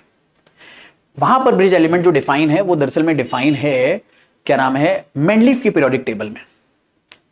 मेंडलीफ की पीरियोडिक टेबल में bridge elements in third period के मेंबर्स को बुलाया गया है, क्योंकि ये अगर आप मेंडलीफ की पीरियोडिक टेबल देखोगे तो थर्ड पीरियड के बाद दो हिस्सों में बढ़ जाती है। तो ये थर्ड पीरियड के एलिमेंट इन दो हिस्सों को ब्रिज करने का काम करते हैं। दैट इज वाई इन थर्ड पीरियड के मेंबर्स को ब्रिज एलिमेंट बुलाया जाता है। लेकिन यहां पर ब्रिज एलिमेंट इन्हीं सेकेंड पीरियड के मेंबर्स यानी लिथियम, बेरिलियम, बोरॉन, कार्बन को ही बुलाया गया है। अब लाजमी एक सवाल आ जाता है कि अगर एग्जाम में आ गया तो हम क्या लिखेंगे। तो मेरे भाई, अगर सब्जेक्टिव आंसर हो तो आप दोनों लिख दो कि भैया जो हमारी रेफरेंस बुक्स हैं, सेलिना वगैरह है, उसमें ये आंसर दिया है, डायगोनल रिलेशनशिप शो करने वाले सेकंड पीरियड के मेंबर्स को ही ब्रिज एलिमेंट्स भी बुलाते हैं। लेकिन बहुत सारी बुक्स में ये कहानी भी मेंशन है। अब सब्जेक्टिव अगर आंसर होगा तो डेफिनेटली सब्जेक्टिव आंसर में कभी भी कंफ्यूजन होता है, तो इसलिए सब्जेक्टिव आंसर है कि आप अपने सारे थॉट्स लिख सकते हो और डेफिनेटली टीचर उसको पढ़ के खुद समझ जाएगा, क्योंकि जो भी क्लास 10 का टीचर होगा उसको इतनी नॉलेज होगी, भले चाहे उसने शायद यहाँ पे कभी ऑब्जर्व ना करा हो, आपके लिखने पर ऑब्जर्व हो जाएगा उसको, डेफिनेटली आपको पूरे मार्क्स मिलेंगे। ऑब्जेक्टिव में इस तरह का क्वेश्चन आने की और इस तरह से दोनों ऑप्शन आने की प्रोबेबिलिटी नेक्स्ट टू 0 है, ठीक है। तो इसीलिए अगर ऑब्जेक्टिव आ जाए तो भी आपको पता है कि ऑब्जेक्टिव में लिखोगे तो आप ऑप्शन ठीक है, लेकिन साथ में रीजन भी तो लिखते हो या लिख सकते हो, आपको फ्रीडम है, तो आप रीजन मेंशन करके भी लिख सकते हो, ठीक है, कोई टेंशन नहीं है। इस तरह से डाउट जब आते हैं तो कई बार वो डाउट या तो बोनस में कन्वर्ट हो जाते हैं या फिर जो भी उसमें मोस्ट एक्यूरेट आंसर होता है वो एक्सेप्ट कर लिया जाता है, दोनों आप मार्क कर देना, कोई टेंशन, मोस्टली तो बोनस ही बन जाएगा अगर ऑब्जेक्टिव आया। सब्जेक्टिव में तो दोनों लिख देना, ठीक है। आगे बात कर लेते हैं लैंथेनाइट, एक्टिनाइट्स के बारे में। तो ये मैंने आपको बताया। ग्रुप 3 में कुछ एलिमेंट्स ऐसे हैं जिनको हमने पीरियोडिक टेबल में अलग से जगह दी है, और इसमें 14 एलिमेंट्स की सीरीज होती है, और पहली सीरीज को जो 6 पीरियड में अंदर आएगी उसे लैंथेनाइट्स बुलाते हैं, और सेकंड वाली को एक्टिनाइट बुलाते हैं, जो कि 7th पीरियड में आती है। और ये सारे एलिमेंट थर्ड ग्रुप के अंदर ही कंसिडर करे जाते हैं, जबकि देखने में ऐसा लगता है कि ये अलग अलग ग्रुप के नीचे आएंगे, नहीं, ये थर्ड ग्रुप के ही मेंबर्स रहते हैं। बात कर लेते हैं पीरियोडिक प्रॉपर्टीज के बारे में, जो इस चैप्टर का सबसे इंपॉर्टेंट टॉपिक है और सबसे ज्यादा क्वेश्चन इसी के ऊपर आते हैं। और इसमें सबसे पहले बात कर लेते हैं पीरियोडिक प्रॉपर्टीज होती क्या है। तो दरअसल में जैसे मैंने आपको बताया, एलिमेंट्स को जब इस long form of periodic table में हम लेफ्ट टू राइट अरेंज करते हैं, तो एक सर्टेन इंटरवल के बाद, जैसे कि 18th ग्रुप तक पहुंचने के बाद, जो प्रॉपर्टीज होती है एलिमेंट की वो अपने आप को रिपीट करने लग जाती हैं। तो हम सिमिलर प्रॉपर्टी वाले एलिमेंट को एक रो चेंज करके उसके सिमिलर प्रॉपर्टी वाले एलिमेंट के नीचे लिख देते हैं, जैसे लिथियम के नीचे सोडियम लिख देते हैं। तो ये पाया गया है कि एलिमेंट्स को अगर एटॉमिक नंबर के इंक्रीजिंग ऑर्डर में रखा जाए, ठीक है, तो एटॉमिक नंबर के इंक्रीजिंग ऑर्डर में अगर रखोगे तो एलिमेंट की जो प्रॉपर्टीज होती हैं वो एक सर्टेन इंटरवल के बाद रिपीट होती हैं। इन्हीं प्रॉपर्टीज को पीरियोडिक प्रॉपर्टीज बुलाते हैं। तो यही हो जाता है पीरियोडिक प्रॉपर्टी की डेफिनेशन, कि इनमें अगर आप चेंज देखोगे पीरियोडिक टेबल के अंदर, तो इन प्रॉपर्टीज में या तो ग्रेजुअल इंक्रीज या ग्रेजुअल डिक्रीज होता है। इसी चेंज को हम लोग पीरियोडिक प्रॉपर्टी बुलाते हैं। और पीरियोडिक प्रॉपर्टी और इसी फिनोमेना को पीरियोडिसिटी बुलाया जाता है, कि एक सर्टेन इंटरवल के बाद क्या नाम है, प्रॉपर्टीज अपने आप को रिपीट करती हैं। तो पीरियोडिसिटी अगर कोई पूछ ले क्या है, तो पीरियोडिसिटी एक सर्टेन इंटरवल के बाद एलिमेंट्स का प्रॉपर्टीज को रिपीट करने का बिहेवियर है। एंड इफ समबडी आस्क कि भैया पीरियोडिसिटी का रीजन क्या है, क्यों एलिमेंट एक जैसी प्रॉपर्टीज रिपीट कर देते हैं कुछ टाइम के बाद, तो उसके पीछे रीजन है सिमिलर इलेक्ट्रॉनिक कॉन्फ़िगरेशन। दरअसल में एलिमेंट अपने इलेक्ट्रॉनिक कॉन्फ़िगरेशन की वजह से प्रॉपर्टी शो करते हैं।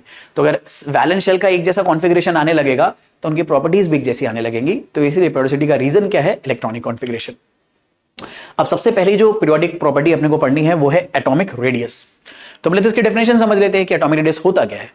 तो किसी भी एटम में न्यूक्लियस का जो सेंटर है और जो वैलेंस शेल है या जो आउटर मोस्ट शेल है उस तक की डिस्टेंस को हम लोग एटम की रेडियस बुलाते हैं। अब जितनी ज्यादा ये रेडियस होगी एटम उतना ही साइज में बड़ा होगा और जितनी रेडियस कम होगी एटम उतना ही छोटा होगा। तो जो एटम की रेडियस होती है तो वो दो बड़े फैक्टर पे डिपेंड करती है। पहला न्यूक्लियस चार्ज पे, यानी इस न्यूक्लियस के अंदर कितने प्रोटॉन भरे हैं, क्योंकि इन प्रोटॉन का काम है इन इलेक्ट्रॉन्स को अट्रैक्ट करना। अब प्रोटॉन अगर ज्यादा होंगे तो वो इन इलेक्ट्रॉन्स को ज्यादा स्ट्रांगली अट्रैक्ट करेंगे और अट्रैक्ट करने की वजह से जो आउटर मोस्ट शेल है वो न्यूक्लियस के पास रहेगी। और अगर वो न्यूक्लियस के पास रहेगी तो अगर आउटर मोस्ट शेल न्यूक्लियस के पास हो गई तो एटम का साइज छोटा हो जाएगा। इसीलिए इन दोनों में इनवर्स रिलेशन है। आपको पता है ना कि इनवर्स रिलेशन का सिंबल इस तरह से होता है कि अगर एटॉमिक रेडियस और न्यूक्लियर चार्ज इनवर्स रिलेशन है तो प्रोपोर्शनलिटी के साइन के बाद 1 अपॉन न्यूक्लियर चार्ज लिख देंगे। तो न्यूक्लियर चार्ज अगर बढ़ेगा तो एटॉमिक रेडियस घटेगी और न्यूक्लियर चार्ज अगर घटेगा तो एटॉमिक रेडियस बढ़ेगी। एक क्वांटिटी के घटने पर दूसरी क्वांटिटी अगर बढ़ जाए या एक के बढ़ने पर दूसरी घट जाए तो हम उसे क्या बुलाते हैं, इनवर्स रिलेशन। तो एटॉमिक रेडियस का न्यूक्लियर चार्ज के साथ इनवर्स रिलेशन है। तो याद रखना जब जब न्यूक्लियर चार्ज बढ़ेगा तब तब एटम की रेडियस घटेगी। अच्छा, दूसरा, एटम की रेडियस का नंबर ऑफ शेल से कैसे रिलेशन है, डायरेक्ट रिलेशन है। क्योंकि जैसे जैसे यहां नंबर ऑफ शेल बढ़ाओगे आप तो नई नई शेल आने की वजह से जो आउटर मोस्ट शेल है वो न्यूक्लियस से और दूर होती चली जाएगी। और अगर आउटर मोस्ट शेल न्यूक्लियस से दूर हो जाएगी तो ऑब्वियसली एटम की रेडियस बड़ी हो जाएगी। तो in short, number of shell ज्यादा तो एटम की रेडियस ज्यादा, जितनी ज्यादा शेल एटम का साइज उतना बड़ा। प्रोटॉन का नंबर जितना ज्यादा होगा या न्यूक्लियर चार्ज जितना ज्यादा होगा एटम की रेडियस उतनी कम हो जाएगी। तो अब बात करते हैं पीरियोडिक टेबल में इसके ट्रेंड के बारे में। तो सबसे पहले हम डाउन द ग्रुप इसके बारे में बात कर लेते हैं। तो मैंने ना फर्स्ट ग्रुप के मेंबर लिए हैं, lithium, sodium, potassium, rubidium, caesium. तो लिथियम ना सेकंड पीरियड का मेंबर होता है, तो उसमें 2 शेल्स हैं। सोडियम में 3 शेल हैं, पोटेशियम में 4, रुबिडियम में 5, सीजियम में 6। और विबग्योर की हेल्प से मैंने दिखाने की कोशिश करी है इसको पूरा। ऑब्वियसली रेड तक हम अपन पूरा पहुंच नहीं पाए, फ्रांसियम के लिए जगह नहीं बची थी तो इसलिए मैंने छोड़ दिया। वहां तक पहुंच जाते तो फ्रांसियम भी आ जाता। बट आपको दिख रहा होगा ना नंबर ऑफ शेल लगातार यहां पर बढ़ती जा रही है। तो नंबर ऑफ शेल बढ़ने की वजह से जैसे जैसे हम ग्रुप में नीचे जाते हैं वैसे वैसे जो हमारा एटम का साइज है वो बढ़ता चला जाता है। तो down the group atomic size increases या एटॉमिक रेडियस इंक्रीजेस। और इसके पीछे रीजन क्या होता है, क्योंकि नंबर ऑफ शेल्स बढ़ते चले जाते हैं because of increase in number of shell. अच्छा, लेकिन अगर कोई ये पूछ ले कि भैया नंबर ऑफ शेल तो बढ़ेगा लेकिन यहां तो प्रोटॉन्स के नंबर भी बढ़ेंगे, क्योंकि लिथियम में 3 प्रोटॉन होते हैं, सोडियम में 11, पोटेशियम में 19। तो प्रोटॉन के बढ़ने की वजह से तो साइज घटना चाहिए, तो भी बढ़ क्यों रहा है? तो रीजन वही है कि यहां पर ना शेल का बढ़ना ज्यादा डोमिनेट करता है प्रोटॉन्स के बढ़ने के इफेक्ट को। मतलब शेल के बढ़ने से एटम का साइज बढ़ता है, ये चीज ज्यादा डोमिनेट करने लग जाती है प्रोटॉन के बढ़ने के कंपैरिजन में। तो इसीलिए हम इस रीजन की वजह से सेल के साइज बढ़ने का रीजन बताते हैं। बाकी यार एक सिंपल सा रीजन है, केमिस्ट्री में ना ये एक प्रैक्टिकल साइंस है, मतलब एक्सपेरिमेंटल साइंस है। मतलब एक्सपेरिमेंट से मिलने वाले रिजल्ट्स को हम सबसे ज्यादा इंपॉर्टेंस देते हैं। तो एक कहावत है कि हाथ कंगन को वारसी किया, पढ़े लिखे को फारसी किया। यानी अगर आपके हाथ में कोई कंगन है तो आपको उसे देखने के लिए शीशे की जरूरत नहीं है। यानी अगर आपके पास कोई आंखों देखा सबूत है तो आपको फिर और कुछ नहीं चाहिए। ये बात मैंने यहां पर क्यों बोली, क्योंकि हम जब एक्सपेरिमेंटली इन सब का साइज निकालते हैं तो सीजियम का बड़ा मिलता है और लिथियम का छोटा। तो जब एक्सपेरिमेंटली ये चीज हमें बड़ी मिल रही है तो हम सिर्फ और सिर्फ इस बात पर अड़ नहीं सकते कि सीजियम में तो प्रोटॉन ज्यादा है तो इसका तो साइज छोटा होना चाहिए। नहीं, हमें मिल रहा है बड़ा, तो उसका रीजन हम क्या बताएंगे, सीजियम में ना नंबर ऑफ शेल जो है वो ज्यादा डोमिनेट कर रही है। तो इस तरह से हमें रीजन देना है, ठीक है। बाकी अक्रॉस अ पीरियड के बारे में अगर बात करें तो अक्रॉस अ पीरियड में से एक एग्जांपल ले लेता हूं। सेकंड पीरियड के मेंबर है lithium, beryllium, boron, carbon, nitrogen, oxygen, fluorine. तो आपको मैंने बताया था एक पीरियड के जितने भी मेंबर्स होते हैं सब में शेल तो सेम होती है। यानी lithium, beryllium, boron, carbon, nitrogen, oxygen, fluorine, अगर ये सब सेकंड पीरियड के मेंबर हैं तो सब में 2-2 ही शेल है। और अगर नंबर ऑफ शेल सेम हो गई तो इसका मतलब है जो एटम का साइज है वो शेल डिसाइड नहीं करेगी। फिर कौन डिसाइड करेगा? तो एक ही चीज बचती है, न्यूक्लियस चार्ज। क्योंकि अगर सेल फिक्स हो गई तो एटॉमिक रेडियस को गवर्न करेगा बस न्यूक्लियस चार्ज। और जैसे जैसे हम पीरियड में लेफ्ट टू राइट जाते हैं तो हमने पढ़ा है मॉडर्न पीरियोडिक लॉ के अकॉर्डिंग हर आगे आने वाला एलिमेंट पीरियड में एटॉमिक नंबर में पीछे वाले से एक ज्यादा होता है, यानी प्रोटॉन में एक ज्यादा होता है। तो क्योंकि जैसे जैसे हम लेफ्ट टू राइट जाएंगे प्रोटॉन्स का नंबर बढ़ेगा, तो प्रोटॉन्स का नंबर बढ़ेगा तो न्यूक्लियर चार्ज बढ़ेगा, और न्यूक्लियर चार्ज और एटॉमिक रेडियस में इनवर्स रिलेशन होने की वजह से एटॉमिक रेडियस घट जाएगी। तो इसीलिए जब आप एक पीरियड में मूव करते हो तो एटॉमिक रेडियस लगातार घटती चली जाती है। तो देखो सब में 2-2 शेल्स हैं लेकिन एटम का साइज लगातार घटता जा रहा है, क्योंकि जो हमारे प्रोटॉन्स है या न्यूक्लियस का चार्ज है वो लगातार बढ़ता जा रहा है। ठीक है, यही बात यहां पर मेंशन भी है। लेकिन नोटिस करना, मैंने इस पीरियड में जो नोबल गैस आती है नियॉन, उसे नहीं लिया है। तो यार केमिस्ट्री के साथ एक बहुत बुरी बात है कि ये बिना एक्सेप्शंस के आती ही नहीं है। इसमें जो रेगुलर ट्रेंड्स हैं, क्योंकि ये एक्सपेरिमेंटल साइंस है, हमने एकदम जीरो से ये थ्योरी नहीं बनाई है, और आज भी हम केमिस्ट्री को ना समझने की कोशिश कर रहे हैं। तो इसलिए इधर उधर कहीं ना कहीं हमें एक्सेप्शन मिलते रहते हैं। और जब हमने डिस्कस करा कि एक पीरियड में लेफ्ट टू राइट जाने पर जो एटम की रेडियस होती है वो डिक्रीज करती है, तो इसमें एक एक्सेप्शन आ जाता है नोबल गैसेस का। And let me tell you, ये भी सेलिना में ही गिवन है कि जो पॉइंट टू मेंशन है वो ये कि जो हमारे इनर्ट गैस होती है, नोबल गैस होती है, ये एक्सेप्शन शो करती हैं साइज ऑफ एटम में। बेसिकली में इनका साइज बड़ा होता है as compared to those non metals जो सेम पीरियड में आ रही है। जैसे एग्जांपल के तौर पे सेकेंड पीरियड में अपने पास नॉन मेटल में, मतलब शुरुआत से अगर मैं एलिमेंट लिखूं तो सेकेंड पीरियड में अपने पास मेंबर आते हैं lithium, beryllium, boron, carbon, nitrogen, oxygen, fluorine, और फिर आता है नियोन। अब इसमें ये सब लगभग हमारे पास नॉन मेटल्स हैं। हालांकि इसमें बोरॉन को हम लोग मेटलॉइड बोलते हैं, लेकिन चलो अभी के लिए मान ले रहे हैं सिंप्लीफिकेशन के लिए नॉन मेटल्स हैं। तो कहानी ये है कि वैसे तो पीरियड में लेफ्ट टू राइट जाने पर एटम का साइज घटेगा, लेकिन ये जो नोबल गैस है इसका साइज इन बाकी नॉन मेटल से बड़ा होगा। यानी नियोन का साइज, नियोन का रेडियस या नियोन का साइज इन बाकी एटम से बड़ा आता है। और आपको पता है इन सब में तो लगातार राइट की तरफ जाओगे तो साइज छोटा होगा। तो सबसे छोटा साइज फ्लोरीन का, फिर ऑक्सीजन का, फिर नाइट्रोजन का, फिर कार्बन का, और फिर बोरॉन का, देन इन नॉन मेटल से बड़ा नियोन का हो जाएगा। कई बार तो नियोन का साइज कई बुक्स में मेंशन है बेरिलियम से भी बड़ा होता है। तो बस इसमें सबसे बड़ा एलिमेंट लिथियम होगा और उसके बाद सीधे नियोन आ जाएगा। तो अब इसका रीजन पूछा जाता है, भाई ऐसा क्यों? तो रीजन ये है कि यह जो नियोन है ना, ये नोबल गैस है, यानी पहले से स्टेबल है, और इसके वैलेंस शेल में ना 8 इलेक्ट्रॉन होते हैं। अब इलेक्ट्रॉन है सेम चार्ज नेगेटिव, तो ये नेगेटिव चार्ज एक दूसरे को इतना रिपेल करता है, इतना रिपेल करता है कि न्यूक्लियस का अट्रैक्शन भी इन्हें पास आने नहीं देता, और रिपल्शन की वजह से जो शेल होती है ये बहुत बड़ी हो जाती है। और अचानक से एक्सेप्शनली बड़ी होने की वजह से जो नोबल गैसेस का साइज है वो दरअसल में इन सबसे इन सारे नॉन मेटल से बड़ा आता है जो उसी पीरियड में आते हैं। पर याद रखना, ये सेम पीरियड के लिए बात कर पाएंगे अपन।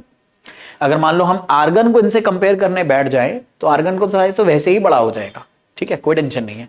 तो यही बात यहां पर प्रॉपर्ली मेंशन है, और इसका रिजल्ट मतलब इसका रीजन भी यहां पर प्रॉपर मेंशन है। तो अगर आपको रीजन लिखने को आ जाए तो प्रॉपर्ली इसी लैंग्वेज में लिख कर आना। अपनी लैंग्वेज में भैया इतना मत लिख के आना कि एकदम तहस नहस हो जाए लैंग्वेज, ठीक है, थोड़ा ढंग से लिख के आना। तो इसलिए मैंने रीजन पूरा लिख के यहां पे रख दिया है। चले, अब ये पॉइंट बड़ा इंपॉर्टेंट है, इसे जरूर याद रखना। फिर एक इंपॉर्टेंट सवाल याद आता है, जैसे मान लो ये क्वेश्चन आ जाए, why is atomic size of neon is greater than of fluorine, जबकि दोनों सेम पीरियड में है, और पीरियड में लेफ्ट टू राइट आने पर तो एटम का साइज घटता है और नियोन तो फ्लोरीन के बाद आता है। तो प्रॉपर रीजन यहीं से लिख देना कि भैया जो नियोन की आउटर मोस्ट शेल है वो कंप्लीट है, और इसकी वजह से जो न्यूक्लियर पुल है, ठीक है, वैलेंस इलेक्ट्रॉन पर, ये इतना हमें देखने को नहीं मिलता है, और साथ ही साथ जो वैलेंस शेल के इलेक्ट्रॉन है ये एक दूसरे को रिपेल करते हैं। दैट इज व्हाई नियोन का साइज फ्लोरीन से बड़ा आता है। ये पूरा प्रॉपर रीजन अपन दे देंगे, ठीक है। चले, यहां पर एक छोटी सी बात और कर लेते हैं कि अक्सर जब मेटल एटम इलेक्ट्रॉन लूज करते हैं तो वो कैटायन बनाते हैं, और नॉन मेटल एटम जब इलेक्ट्रॉन गेन करते हैं तो वो एनायन बनाते हैं। तो इन आयंस की भी रेडियस होती है जिन्हें हम आयनिक रेडियस बुलाते हैं, और यूजुअली ऐसा देखा गया है कि हमेशा कैटायन की जो रेडियस होती है वो उसके पैरेंट एटम से छोटी होती है, जैसा तुम्हें डायग्राम में भी दिख रहा होगा। और जो एनायन की रेडियस होती है वो यूजुअली पैरेंट एटम से बड़ी होती है, जो तुम्हें डायग्राम में भी दिख रहा होगा। ये anion, chloride anion chlorine atom से बड़ा है, सोडियम कैटायन सोडियम एटम से छोटा है। अब ऐसा क्यों होता है? क्योंकि दरअसल में कैटायन जब बनाया जाता है तो अक्सर एटम इलेक्ट्रॉन लूज करता है, और इलेक्ट्रॉन लूज करने की वजह से दो बातें होती हैं। पहला, कई बार जो एटम का शेल है वही डिस्ट्रॉय हो जाता है। जैसे एग्जांपल के तौर पे हमारे पास सोडियम जो है, इन भाई साहब के पास पहले 3 शेल थे जिसका इलेक्ट्रॉनिक कॉन्फ़िगरेशन था 281। अब जब ये एक इलेक्ट्रॉन निकालेंगे तब ये सोडियम कैटायन बनेगा, और इस चक्कर में जो नंबर ऑफ शेल बचेंगे वो 2 बचेंगे। तो क्योंकि कई बार कैटायन बनने के प्रोसेस में नंबर ऑफ शेल ही डिस्ट्रॉय हो जाता है, तो शेल के चले जाने की वजह से जो एटम का साइज है वो छोटा हो जाएगा, क्योंकि शेल कम तो एटम का साइज कम, या शेल कम तो स्पेसी का साइज कम, तो इसलिए कैटायन का साइज कम हो जाता है। दूसरा एक रीजन कि अगर इलेक्ट्रॉन चला गया तो प्रोटॉन अभी भी यहां 11 है, लेकिन इलेक्ट्रॉन अब यहां पे बस 10 बचेंगे, तो 10 इलेक्ट्रॉन को 11 प्रोटॉन बहुत स्ट्रांगली अट्रैक्ट करते हैं, और इसी वजह से एटम का साइज या कैटायन का साइज छोटा हो जाता है उसके पेरेंट एटम से। एनायन के केस में उल्टा होता है। एनायन में जैसे क्लोरीन है तो इसमें 17 इलेक्ट्रॉन होते हैं, इसका इलेक्ट्रॉनिक कॉन्फ़िगरेशन 287 आएगा। जब आप इसको एक इलेक्ट्रॉन दोगे तो इसके पास 18 इलेक्ट्रॉन हो जाएंगे और इसका कॉन्फ़िगरेशन 288 आएगा। तो होता क्या है, यहां पे प्रोटॉन 17 ही है लेकिन इलेक्ट्रॉन कितने हो गए 18। तो अब होता क्या है, 18 इलेक्ट्रॉन एक दूसरे को बहुत स्ट्रांगली रिपेल करते हैं, लेकिन 17 प्रोटॉन इतने इलेक्ट्रॉन को अट्रैक्ट नहीं कर पाते, और due to this huge repulsion between electron जो एनायन का साइज है वो बड़ा हो जाता है। यही बात यहां पर मेंशन है, तो इसे अच्छे से याद रखना, ठीक है। कैटायन और एनायन के साइज के बारे में ये पॉइंट बड़ा इंपॉर्टेंट है। तो फटाफट जल्दी जल्दी कुछ क्वेश्चन करते हैं अपन और निपटाते हुए चलते हैं। जैसे क्वेश्चन पूछ रहा है कि एक एटम और कैटायन में कौन बड़ा, तो अभी भी हम लोगों ने समझा कि यार कैटायन की रेडियस हमेशा छोटी होगी उसके पेरेंट एटम से। दूसरा सवाल, एटम और एनायन में कौन बड़ा, तो अभी हमने समझा कि एक एटम का साइज हमेशा कम होता है एनायन के साइज से। अब तीसरा केस बड़ा इंटरेस्टिंग है, आयरन 2+ और आयरन +3 में कौन बड़ा। अब तो दोनों कैटायन दे दिए, तो दोनों कैटायन में कौन बड़ा, तो यार अभी हमने समझा था जितने ज्यादा हम इलेक्ट्रॉन लूज करवाएंगे उतने कम इलेक्ट्रॉन्स पर बचे हुए प्रोटॉन्स, क्योंकि प्रोटॉन नहीं निकलेंगे ना एटम से, इलेक्ट्रॉन ही निकलेंगे चार्ज बनाने के लिए, तो जितने ज्यादा इलेक्ट्रॉन निकालोगे बचे हुए प्रोटॉन उन इलेक्ट्रॉन को और स्ट्रांगली अट्रैक्ट करेंगे, और अगर और स्ट्रांगली अट्रैक्ट करेंगे तो जो साइज होगा वो और छोटा हो जाएगा। इन शॉर्ट, जितना ज्यादा कैटायन पे चार्ज होगा हमारे उस कैटायन का साइज उतना छोटा होगा। तो यहां पे आयरन 3+ का साइज आयरन 2+ से छोटा हो जाएगा। जितना ज्यादा कैटायन पे चार्ज उतना हमारा जो साइज होगा वो कम होता चला जाएगा उस कैटायन का, ठीक है। नेक्स्ट हमारी जो प्रॉपर्टी आती है वो आती है आयनेशन एंथैल्पी। सबसे पहले इसकी डेफिनेशन समझते हैं। तो किसी भी न्यूट्रल आइसोलेटेड गैसियस एटम में से जो इसका सबसे outer most loosely bonded electron है, इसको निकालने के लिए जो एनर्जी लगती है उससे बुलाते हैं आयनेशन एनर्जी। कुछ पल्ले ही नहीं पड़ा, समझते। देखो, एटम में जितने भी प्रोटॉन्स होते हैं वो सारे इलेक्ट्रॉन्स को अट्रैक्ट करके रखते हैं, ठीक है। तो किसी भी इलेक्ट्रॉन को एटम में से निकालने के लिए हमें एनर्जी लगेगी, और सबसे कम एनर्जी लगेगी उस इलेक्ट्रॉन को निकालने में जो सबसे बाहर है। तो यहीं से डेफिनेशन बनकर आई है कि सबसे बाहर जो इलेक्ट्रॉन है, जो कि सबसे लूजली अट्रैक्टेड है प्रोटॉन से या न्यूक्लियस से किसी भी एटम में, उस इलेक्ट्रॉन को निकालने के लिए आपको जो एनर्जी देनी पड़ती है, इस एनर्जी को आयनाइजेशन एनर्जी बुलाते हैं। क्योंकि आयनेशन एनर्जी क्यों बुला रहे हैं, क्योंकि इस एनर्जी को देने की वजह से हमारा एटम इलेक्ट्रॉन लूज करके आयन, कैट आयन बना देगा, ठीक है। तो क्योंकि ये आयन बनाता है इसलिए इस एनर्जी को आयनेशन एनर्जी बुलाते हैं। अच्छा, एक इंपॉर्टेंट बात याद रखना, जब भी तुम आयनेशन एनर्जी की डेफिनेशन लिखो तो ये 3 वर्ड आपको जरूर बताने पड़ेंगे कि आयनेशन एनर्जी के लिए हमेशा हमारे पास न्यूट्रल आइसोलेटेड गैसियस एटम होना चाहिए। क्योंकि अगर ये आइसोलेटेड नहीं हुआ, यानी इसके अगल बगल अगर और भी एटम हो, आइसोलेटेड का मतलब अकेला था अकेला, अगर इसके अगल बगल और भी एटम हुए, जैसे मान लो यहां पर या कहीं और, तो इसके न्यूक्लियस भी इस इलेक्ट्रॉन को अट्रैक्ट कर सकते हैं, और इसके ऊपर अकेले अपने न्यूक्लियस का अट्रैक्शन नहीं रहेगा, अगल बगल वालों का भी रहेगा। और आयनेशन एनर्जी में हम बस ये देखना चाहते हैं कि इस एटम का न्यूक्लियस इसे कितना पावरफुल तरीके से अट्रैक्ट कर रहा है, ना कि अगल बगल वालों के इन्फ्लुएंस में। तो इसीलिए हम इसे आइसोलेटेड रखते हैं, अकेला रखते हैं। अब अकेला कैसे रखें, किसी भी एटम को अकेला करने का तरीका सबसे बढ़िया उसे गैस फॉर्म में ले आओ, क्योंकि गैस फॉर्म में एटम एक दूसरे से दूर रहेंगे। इसीलिए एटम्स को आइसोलेटेड गैसियस फॉर्म में होना जरूरी है। तब सबसे बाहर वाले इलेक्ट्रॉन या सबसे लूजली बॉन्डेड इलेक्ट्रॉन को जो एनर्जी देकर आप इलेक्ट्रॉन निकालोगे, उसे हम इस आइसोलेटेड एलिमेंट की, आइसोलेटेड गैसियस एटम की आयनेशन एनर्जी बुला देंगे।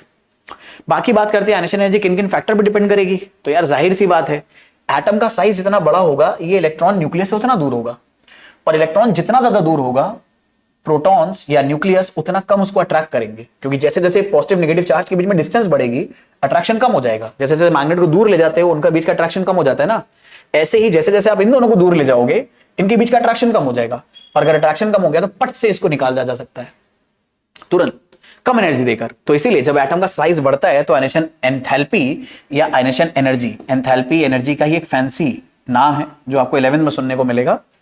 तो आयनेशन एनर्जी कम हो जाती है, तो एटम का साइज बढ़ेगा तो आयनेशन एनर्जी कम होगी। बाकी हाँ, अगर न्यूक्लियर चार्ज बढ़ गया तो न्यूक्लियर चार्ज बढ़ने की वजह से आयनेशन एनर्जी ज्यादा रहेगी, क्योंकि न्यूक्लियस में अगर चार्ज ज्यादा है तो वो इस इलेक्ट्रॉन को ना बहुत तगड़े से पकड़ के रखेगा, जाने नहीं दूंगा। अब अगर तगड़े से पकड़ के रखेगा तो इसे निकालने के लिए आपको ज्यादा एनर्जी देनी पड़ेगी, तो इसलिए आयनेशन एनर्जी बढ़ जाएगी। ठीक है, तो अगर हम ट्रेंड इन आयनेशन एंथैल्पी के बारे में बात करें तो पीरियड में लेफ्ट टू राइट जाने पर आयनेशन एंथैल्पी बढ़ती है। रीजन, क्योंकि लेफ्ट टू राइट जाओगे तो शेल तो उतने ही रहेंगे, लेकिन लगातार क्या बढ़ता चला जाएगा, लगातार बढ़ता चला जाएगा इनका चार्ज, इनका प्रोटॉन्स का नंबर, और इसी वजह से जो आयनेशन एंथैल्पी है वो बढ़ती है। हाँ, हमें दो जगह एक्सेप्शन देखने को मिलेगा, एक सेकेंड पीरियड में और एक एक सेकेंड ग्रुप में और एक 15 ग्रुप में। क्या है ये एक्सेप्शन, इसके बारे में भी बात करेंगे, बट फिलहाल जनरल ट्रेंड ये होता है लेफ्ट टू राइट जाने पर आयनेशन एंथैल्पी बढ़ती है। और डाउन द ग्रुप अगर जाते हैं तो डाउन द ग्रुप जाने पर आयनेशन एंथैल्पी डिक्रीज करती है। जैसे जैसे आप नीचे जाओगे तो नीचे वाले एलिमेंट्स की जो आयनेशन एंथैल्पी होगी वो कम होगी और ऊपर वालों की ज्यादा। क्यों? क्योंकि जैसे जैसे नीचे जाओगे साइज बढ़ेगा, साइज बढ़ेगा, तो जैसे साइज बढ़ेगा तो न्यूक्लियस और सबसे बाहर वाले इलेक्ट्रॉन दूर हो जाएंगे, और अगर दोनों के बीच में डिस्टेंस बढ़ गई तो इस इलेक्ट्रॉन को निकालना आसान है, तो कम एनर्जी देकर निकल जाएगा। कम एनर्जी देकर निकल जाएगा तो नीचे वाले एटम्स की जो आयनेशन एनर्जी होगी वो कम और ऊपर वालों की ज्यादा। और इसी वजह से अगर राइट में जाने पर आयनेशन एंथैल्पी बढ़ती है और ऊपर जाने पर आयनेशन एंथैल्पी बढ़ती है, तो सबसे ज्यादा आयनेशन एंथैल्पी हमें मिलती है हीलियम की, और सबसे कम लेफ्ट में सबसे नीचे मिलेगी जो कि है फ्रांसियम की। तो याद रखना ये जनरल ट्रेंड है। अब बात कर लेते हैं एक्सेप्शन की, कि दरअसल में पहले अच्छा एक छोटा सा क्वेश्चन कर लेते हैं कि give one word or phrase for the following statement. The energy released when an electron is lost by a neutral gaseous isolated atom to form positively charge ion. तो यहां पर एक छोटा सा करेक्शन करूंगा, एनर्जी रिलीज नहीं होना चाहिए, एनर्जी प्रोवाइडेड होना चाहिए। कि यार जो एनर्जी हम प्रोवाइड करते हैं इलेक्ट्रॉन को लूज करने के लिए neutral gases atom isolated atom में से, ताकि वो पॉजिटिवली चार्ज आयन बन जाए, तो उसे हम क्या बुलाते हैं? तो उसे हम बुलाते हैं आयनाइजेशन एनर्जी। और इसे 2 यूनिट्स में निकाला जाता है मेरे बच्चे, या तो आप इसे किलो जूल पर मोल में निकालते हो अगर मोल भर के हमारे पास एटम है, और अगर एक एटम है तो इलेक्ट्रॉन वोल्ट पर एटम में निकाला जाता है इसको। ये भी इलेक्ट्रॉन वोल्ट भी एनर्जी की ही एक यूनिट है। ठीक है, तो ये वाली बात याद रखना। चलिए अब अपनी कहानी को आगे बढ़ाते हैं, मेन इसमें एक्सेप्शन के बारे में बात कर लेते हैं। ठीक है, तो चलो एक दो क्वेश्चन और पहले कर लेते हैं। जैसे the metal of group 2 in the periodic table from top to bottom are these. मतलब ग्रुप 2 के आपको एलिमेंट्स टॉप टू बॉटम दे रखे हैं, beryllium, magnesium, calcium, strontium and barium. 2 question हमसे पूछे गए हैं, कह रहे which one of these elements will form cation most easily. तो हमें पता है कैटायन बनाने के लिए किसी भी एटम को इलेक्ट्रॉन लूज करने पड़ेंगे, और इलेक्ट्रॉन लूज करने के लिए जो हमें एनर्जी देनी पड़ती है वो होती है आयनाइजेशन एनर्जी। तो भले चाहे इन्होंने सवाल पूछा है कि इनमें से कौन सा एलिमेंट कैटायन इजीली बना लेगा, लेकिन इसका जवाब इस बात में छुपा है कि किसकी आयनाइजेशन एनर्जी सबसे कम होगी। जिसकी सबसे कम होगी वो इलेक्ट्रॉन सबसे आराम से निकालेगा, इलेक्ट्रॉन जितने आराम से निकालेगा उतने आराम से कैटायन बनेगा। तो हमें पता है अगर ये एक ही ग्रुप के मेंबर है तो डाउन द ग्रुप जाने पर आयनाइजेशन एनर्जी डिक्रीज करती है, यानी कम होती चली जाएगी। तो सबसे कम आयनाइजेशन एनर्जी बेरियम की होने वाली है, तो पहले वाले का आंसर हो जाएगा बेरियम। कि इसको कैटायन में बनाना हमारे लिए सबसे आसान है, क्योंकि सबसे कम इसकी आयनाइजेशन एनर्जी है। गिव रीजन में आप यही दोगे कि भैया सिंस इसकी जो आयनाइजेशन एनर्जी है वो सबसे कम है, इसलिए इसको कैटायन में कन्वर्ट करना सबसे आसान है। आगे कह रहा है state the common feature in the electronic configuration of all these elements. यार इन एलिमेंट्स के इलेक्ट्रॉनिक कॉन्फ़िगरेशन में क्या कॉमन फीचर है? तो अभी मैंने बताया था एक ग्रुप के सारे मेंबर्स में, याद है ना, किसी को ये बात चुप से बताना नहीं, क्या बात बताई कि एक ग्रुप के सारे मेंबर्स में जितने भी वैलेंस शेल के इलेक्ट्रॉन्स होते हैं सब सेम होते हैं। तो इसका मतलब है यहाँ पर सारे वैलेंस इलेक्ट्रॉन सेम होने वाले हैं, तो यही इसकी कॉमन प्रॉपर्टी हो जाएगी कि इनके इलेक्ट्रॉनिक कॉन्फ़िगरेशन का कॉमन बिहेवियर क्या होगा, सबके वैलेंस इलेक्ट्रॉन सेम होंगे। और कितने होंगे? जितना इस ग्रुप का नंबर है। तो अगर ये सेकंड ग्रुप है तो सबके वैलेंस शेल में 2 इलेक्ट्रॉन होंगे, इसके भी वैलेंस शेल में 2 इलेक्ट्रॉन, इसके भी वैलेंस शेल में। और ये बात कैसे कंफर्म कर सकते हो? नोटिस करो शुरुआत के 3 एलिमेंट्स की हमें वैलेंसी याद है।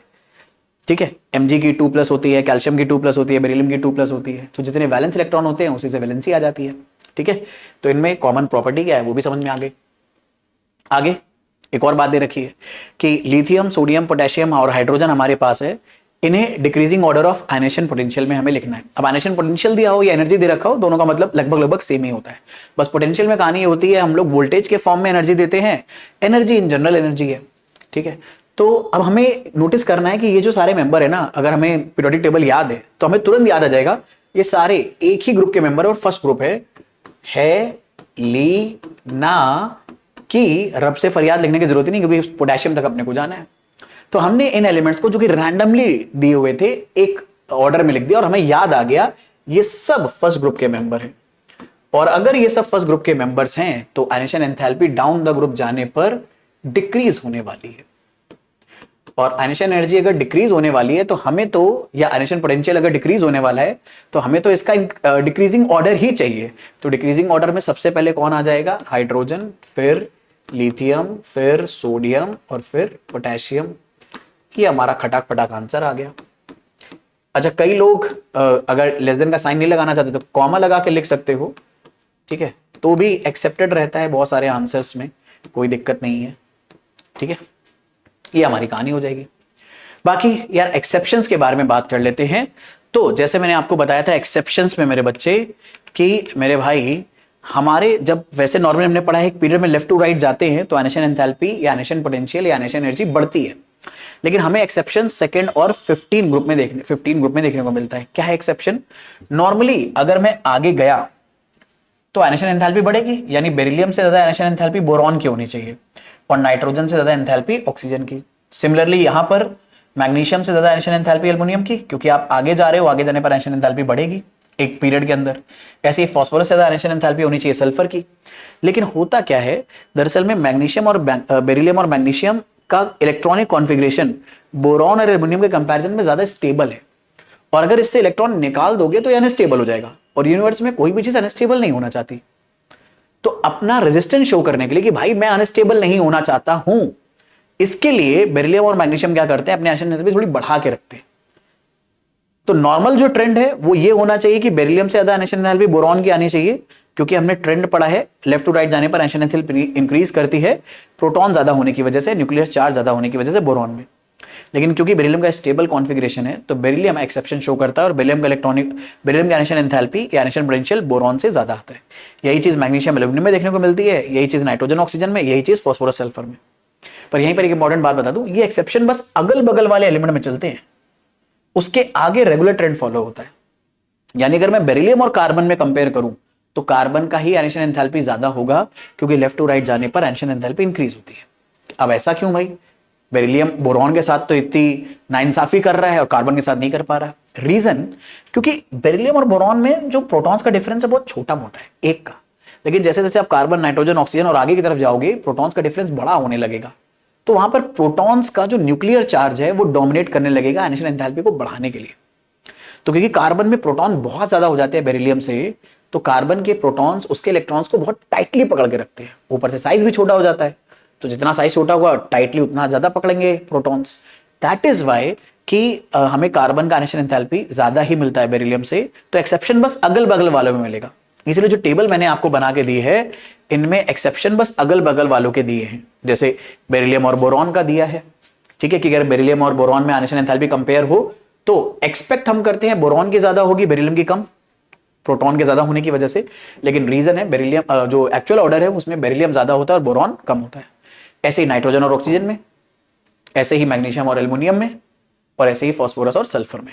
हर पहले वाले एलिमेंट की सेकेंड ग्रुप के मेंबर्स की आयनेशन एंथैल्पी 13 वाले से करस्पॉन्डिंगली ज्यादा होगी, और सबका रीजन एक ही है, स्टेबल इलेक्ट्रॉनिक कॉन्फ़िगरेशन। ठीक है, ये वाली बात याद रखना, बहुत काम की है। तो इसमें एक और बात और ऐड कर लेते हैं कि एक एटम में से ऐसा नहीं है कि हम एक ही इलेक्ट्रॉन निकाल सकते हैं, हम एक से ज्यादा इलेक्ट्रॉन भी निकाल सकते हैं। और जब हम एक से ज्यादा इलेक्ट्रॉन निकालने की कोशिश करते हैं तो हर एक इलेक्ट्रॉन को निकालने के लिए जो एनर्जी पड़ती है एक के बाद एक, उन्हें बुलाया जाता है सक्सेसिव आयनेशन एनर्जीज या सक्सेसिव आयनेशन पोटेंशियल। तो अगर आप किसी एटम में से पहला इलेक्ट्रॉन निकाल रहे हो तो इसे फर्स्ट आयनेशन एनर्जी या IE1 से डिनोट करते हैं।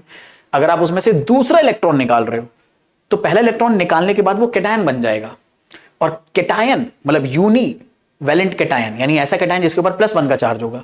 तो इस कैटायन में से दूसरा इलेक्ट्रॉन निकालने के लिए जो एनर्जी लगेगी उसे सेकंड आयनेशन एनर्जी बुलाएंगे। ऐसे ही तीसरा वाला निकालने के लिए third ionisation energy, and so on and so on and so on. कहने का क्या मतलब है, एक एग्जांपल से समझाता हूं। जैसे मान लो मैंने आपको एल्युमिनियम की ये 4 शुरुआत की आयनेशन एंथैल्पी दे रखी है, तो नोटिस करना हर आयनेशन एंथैल्पी का वैल्यू लिखने के लिए मैंने किस चीज में से इलेक्ट्रॉन निकाला और क्या बनाया है। जैसे फर्स्ट इनिशियल एनर्जी के केस में एल्युमिनियम एटम को गैस फॉर्म में लिया गया है और इसमें से एक इलेक्ट्रॉन निकाला गया है जो कि पहला इलेक्ट्रॉन है। तो एटम में से, न्यूट्रल एटम में से जब पहले इलेक्ट्रॉन निकालने के लिए आप एनर्जी देते हो तो उसे फर्स्ट इनिशियल एनर्जी IE1 बुलाया जाता है। और जैसे आप एक इलेक्ट्रॉन निकाल दोगे ये बन जाएगा कैटायन जिसके ऊपर +1 चार्ज है। इसे आप यूनिवेलेंट कैटायन बोल सकते हो, यानी ऐसा कैटायन जिसकी वैलेंसी 1 है। तो इस यूनिवेलेंट गैसियस कैटायन में से जब हम एक और इलेक्ट्रॉन निकालेंगे तो ओवरऑल ये दूसरा इलेक्ट्रॉन निकल रहा है एटम में से। बात समझ में आ रही है ना भाई? हमारे पास एल्युमिनियम के वैलेंस शेल में 3 इलेक्ट्रॉन रहे होंगे, आपने ये पहला इलेक्ट्रॉन निकाल दिया, तो पहला इलेक्ट्रॉन निकालने के बाद कैटायन बन जाएगा ये, और जब कैटायन बना तो उसमें से एक और इलेक्ट्रॉन निकालोगे, तो निकाल आप एक और इलेक्ट्रॉन रहे हो लेकिन ओवरऑल ये दूसरा इलेक्ट्रॉन निकल रहा है, इसलिए इसको सेकंड आयनेशन एनर्जी बुलाएंगे। और जब दूसरा इलेक्ट्रॉन निकालोगे तो एल्युमिनियम प्लस में से एक और इलेक्ट्रॉन निकालोगे तो एल्युमिनियम 2+ बन जाएगा। फिर एल्युमिनियम 2+ में से जब एक और इलेक्ट्रॉन निकालोगे एल्युमिनियम 3+ बन जाएगा, और एल्युमिनियम 3+ में से एक और इलेक्ट्रॉन निकालोगे तो एल्युमिनियम 4+ बन जाएगा। तो ये आपको एल्युमिनियम की 4 आयनेशन एंथैल्पी दे रखी है। और यहां पर एक इंपॉर्टेंट बात ऑब्जर्व करना कि हर आगे आने वाली आयनेशन एंथैल्पी पहले वाली से ज्यादा है। तो यही एक इंपॉर्टेंट ट्रेंड है जो हमें याद रखना है, और इंपॉर्टेंट ट्रेंड में यही बात हमारे लिए बड़ी काम की होती है कि हर आगे आने वाली आयनेशन एंथैल्पी पहले वाले से हमेशा ज्यादा होगी। फर्स्ट आयनेशन एंथैल्पी सबसे कम होगी किसी एटम की, सेकंड वाली उससे ज्यादा, थर्ड वाली उससे ज्यादा, फोर्थ वाली उससे ज्यादा, और ये ट्रेंड फॉलो होता चला जाएगा। ठीक है। अच्छा, इसका रीजन क्या है? क्योंकि एक एक करके अगर आप इलेक्ट्रॉन निकालते चले जाओगे तो अब क्योंकि इलेक्ट्रॉन के निकलने की वजह से नंबर ऑफ इलेक्ट्रॉन हमारे पास कम होंगे लेकिन प्रोटॉन तो उतने ही रहेंगे, तो बचे हुए प्रोटॉन यानी ज्यादा प्रोटॉन कम इलेक्ट्रॉन्स को और स्ट्रांगली अट्रैक्ट करेंगे, और जितना ज्यादा अट्रैक्ट करेंगे आयनेशन एनर्जी उतनी ज्यादा आपको बढ़ा के रखनी पड़ेगी। ठीक है, तो ये वाली बात याद रखना। Order of successive ionisation energy मैंने यहां पर आपके सामने मेंशन कर दिया है। नेक्स्ट हमारा टर्म आ जाता है इलेक्ट्रॉन एफिनिटी का। तो आयनेशन एंथैल्पी में हमने इलेक्ट्रॉन निकाला था और कैटायन बनाया था। इलेक्ट्रॉन एफिनिटी में हम लोग इलेक्ट्रॉन ऐड करेंगे और एनायन बनाएंगे। तो डेफिनेशन कुछ ऐसी हो जाएगी कि amount of energy released while converting a neutral gaseous isolated atom. यहां पर भी ये बात मेंशन करना जरूरी है कि हमारे पास गैसियस आइसोलेटेड एटम होगा, इसे नेगेटिवली चार्ज गैसियस एनायन बनाना है और इसमें हम इलेक्ट्रॉन ऐड करेंगे। तो इस प्रोसेस में, इलेक्ट्रॉन ऐड करने के प्रोसेस में एनर्जी रिलीज होती है अक्सर। तो हमारे पास आइसोलेटेड गैसियस एटम है फ्लोरीन का, इसमें जब हम एक इलेक्ट्रॉन ऐड करेंगे, देखो फ्लोरीन के वैलेंस शेल में 1 2 3 4 5 6 7 इलेक्ट्रॉन है, तो एक इलेक्ट्रॉन जब आप ऐड करोगे तो इस प्रोसेस में एनर्जी रिलीज होगी, क्योंकि अब फ्लोरीन के वैलेंस शेल में हो जाएंगे 1 2 3 4 5 6 7 8 इलेक्ट्रॉन, और फ्लोरीन स्टेबल हो जाएगा। तो स्टेबल होने के चक्कर में ये एनर्जी रिलीज करता है। तो अक्सर जो इलेक्ट्रॉन एफिनिटी होती है वो एनर्जी रिलीज करती है, या एनर्जी रिलीज होने वाली एनर्जी है। और जब कभी भी केमिस्ट्री में हम ये बोलते हैं एनर्जी रिलीज हो रही है तो अक्सर में इसको नेगेटिव साइन के साथ डिनोट करा जाता है। तो इलेक्ट्रॉन ऐड करते टाइम जब हमारा एटम एनायन में कन्वर्ट होगा तो जो एनर्जी रिलीज होती है या जो नेगेटिव एनर्जी होती है उसी को अपन बुलाते हैं इलेक्ट्रॉन एफिनिटी।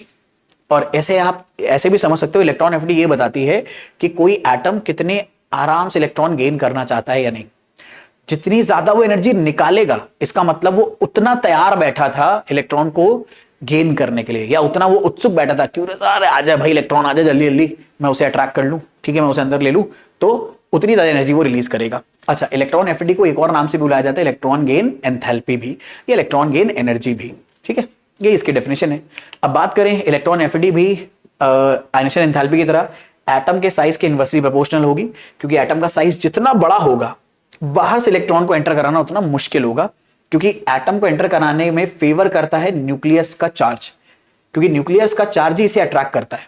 तो एटम अगर बहुत बड़ा होगा तो न्यूक्लियस बहुत दूर होगा, तो बाहर से इलेक्ट्रॉन एंटर कराना मुश्किल हो जाएगा। और न्यूक्लियर चार्ज जितना ज्यादा होगा इलेक्ट्रॉन एफिनिटी उतनी ज्यादा होगी।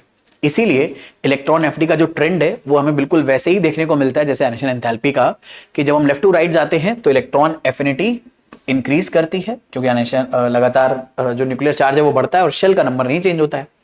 और टॉप टू बॉटम जाने पर इलेक्ट्रॉन एफिनिटी डिक्रीज करती है, क्योंकि जैसे जैसे एटम का साइज बड़ा होगा तो छोटे एटम में इलेक्ट्रॉन को अंदर भरने में जो प्रोटॉन्स हैं वो अट्रैक्ट कर लेंगे, लेकिन बड़े एटम में बाहर से इलेक्ट्रॉन को एंटर कराने के लिए न्यूक्लियस क्योंकि दूर है तो इसे इतना स्ट्रांगली अट्रैक्ट नहीं कर पाएगा, और अट्रैक्ट नहीं कर पाएगा तो उसे अंदर भरने में हमें दिक्कत होगी, उतनी एनर्जी रिलीज नहीं होगी जितनी एनर्जी रिलीज होनी चाहिए। तो जैसे जैसे एटम का साइज बढ़ता है इलेक्ट्रॉन एफिनिटी डिक्रीज करती है, इसलिए down the group electron affinity decrease करती है। और यहां पर भी अक्सर एक्सेप्शन हमें सेकंड और 15 ग्रुप में देखने को मिलते हैं, लेकिन यहां पर सेकंड और 15 ग्रुप के एक्सेप्शन कम पूछे जाते हैं। यहां पर एक्सेप्शन पूछा जाता है फ्लोरीन और क्लोरीन के बीच में, ऑक्सीजन और सल्फर के बीच में, ये काफी ट्रेंडिंग रहता है। याद रखना आयनिशन एंथैल्पी में पीरियड में एक्सेप्शन पूछा जाता है कि बेरिलियम और बोरॉन में बताओ किसकी आयनिशन एंथैल्पी ज्यादा, तो भैया बेरिलियम की ज्यादा। मैग्नीशियम एलिमेंट में बताओ किसकी आयनिशन एंथैल्पी ज्यादा, मैग्नीशियम की ज्यादा।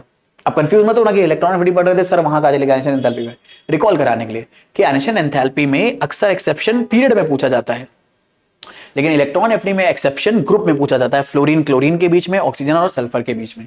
तो ये बहुत इंपॉर्टेंट है, इसे याद रखना, ये एक्सेप्शन याद रख लो कि इलेक्ट्रॉन एफिनिटी में क्लोरीन से ज्यादा क्लोरीन की इलेक्ट्रॉन एफिनिटी ज्यादा होती है फ्लोरीन से, और सल्फर की ज्यादा होती है ऑक्सीजन से।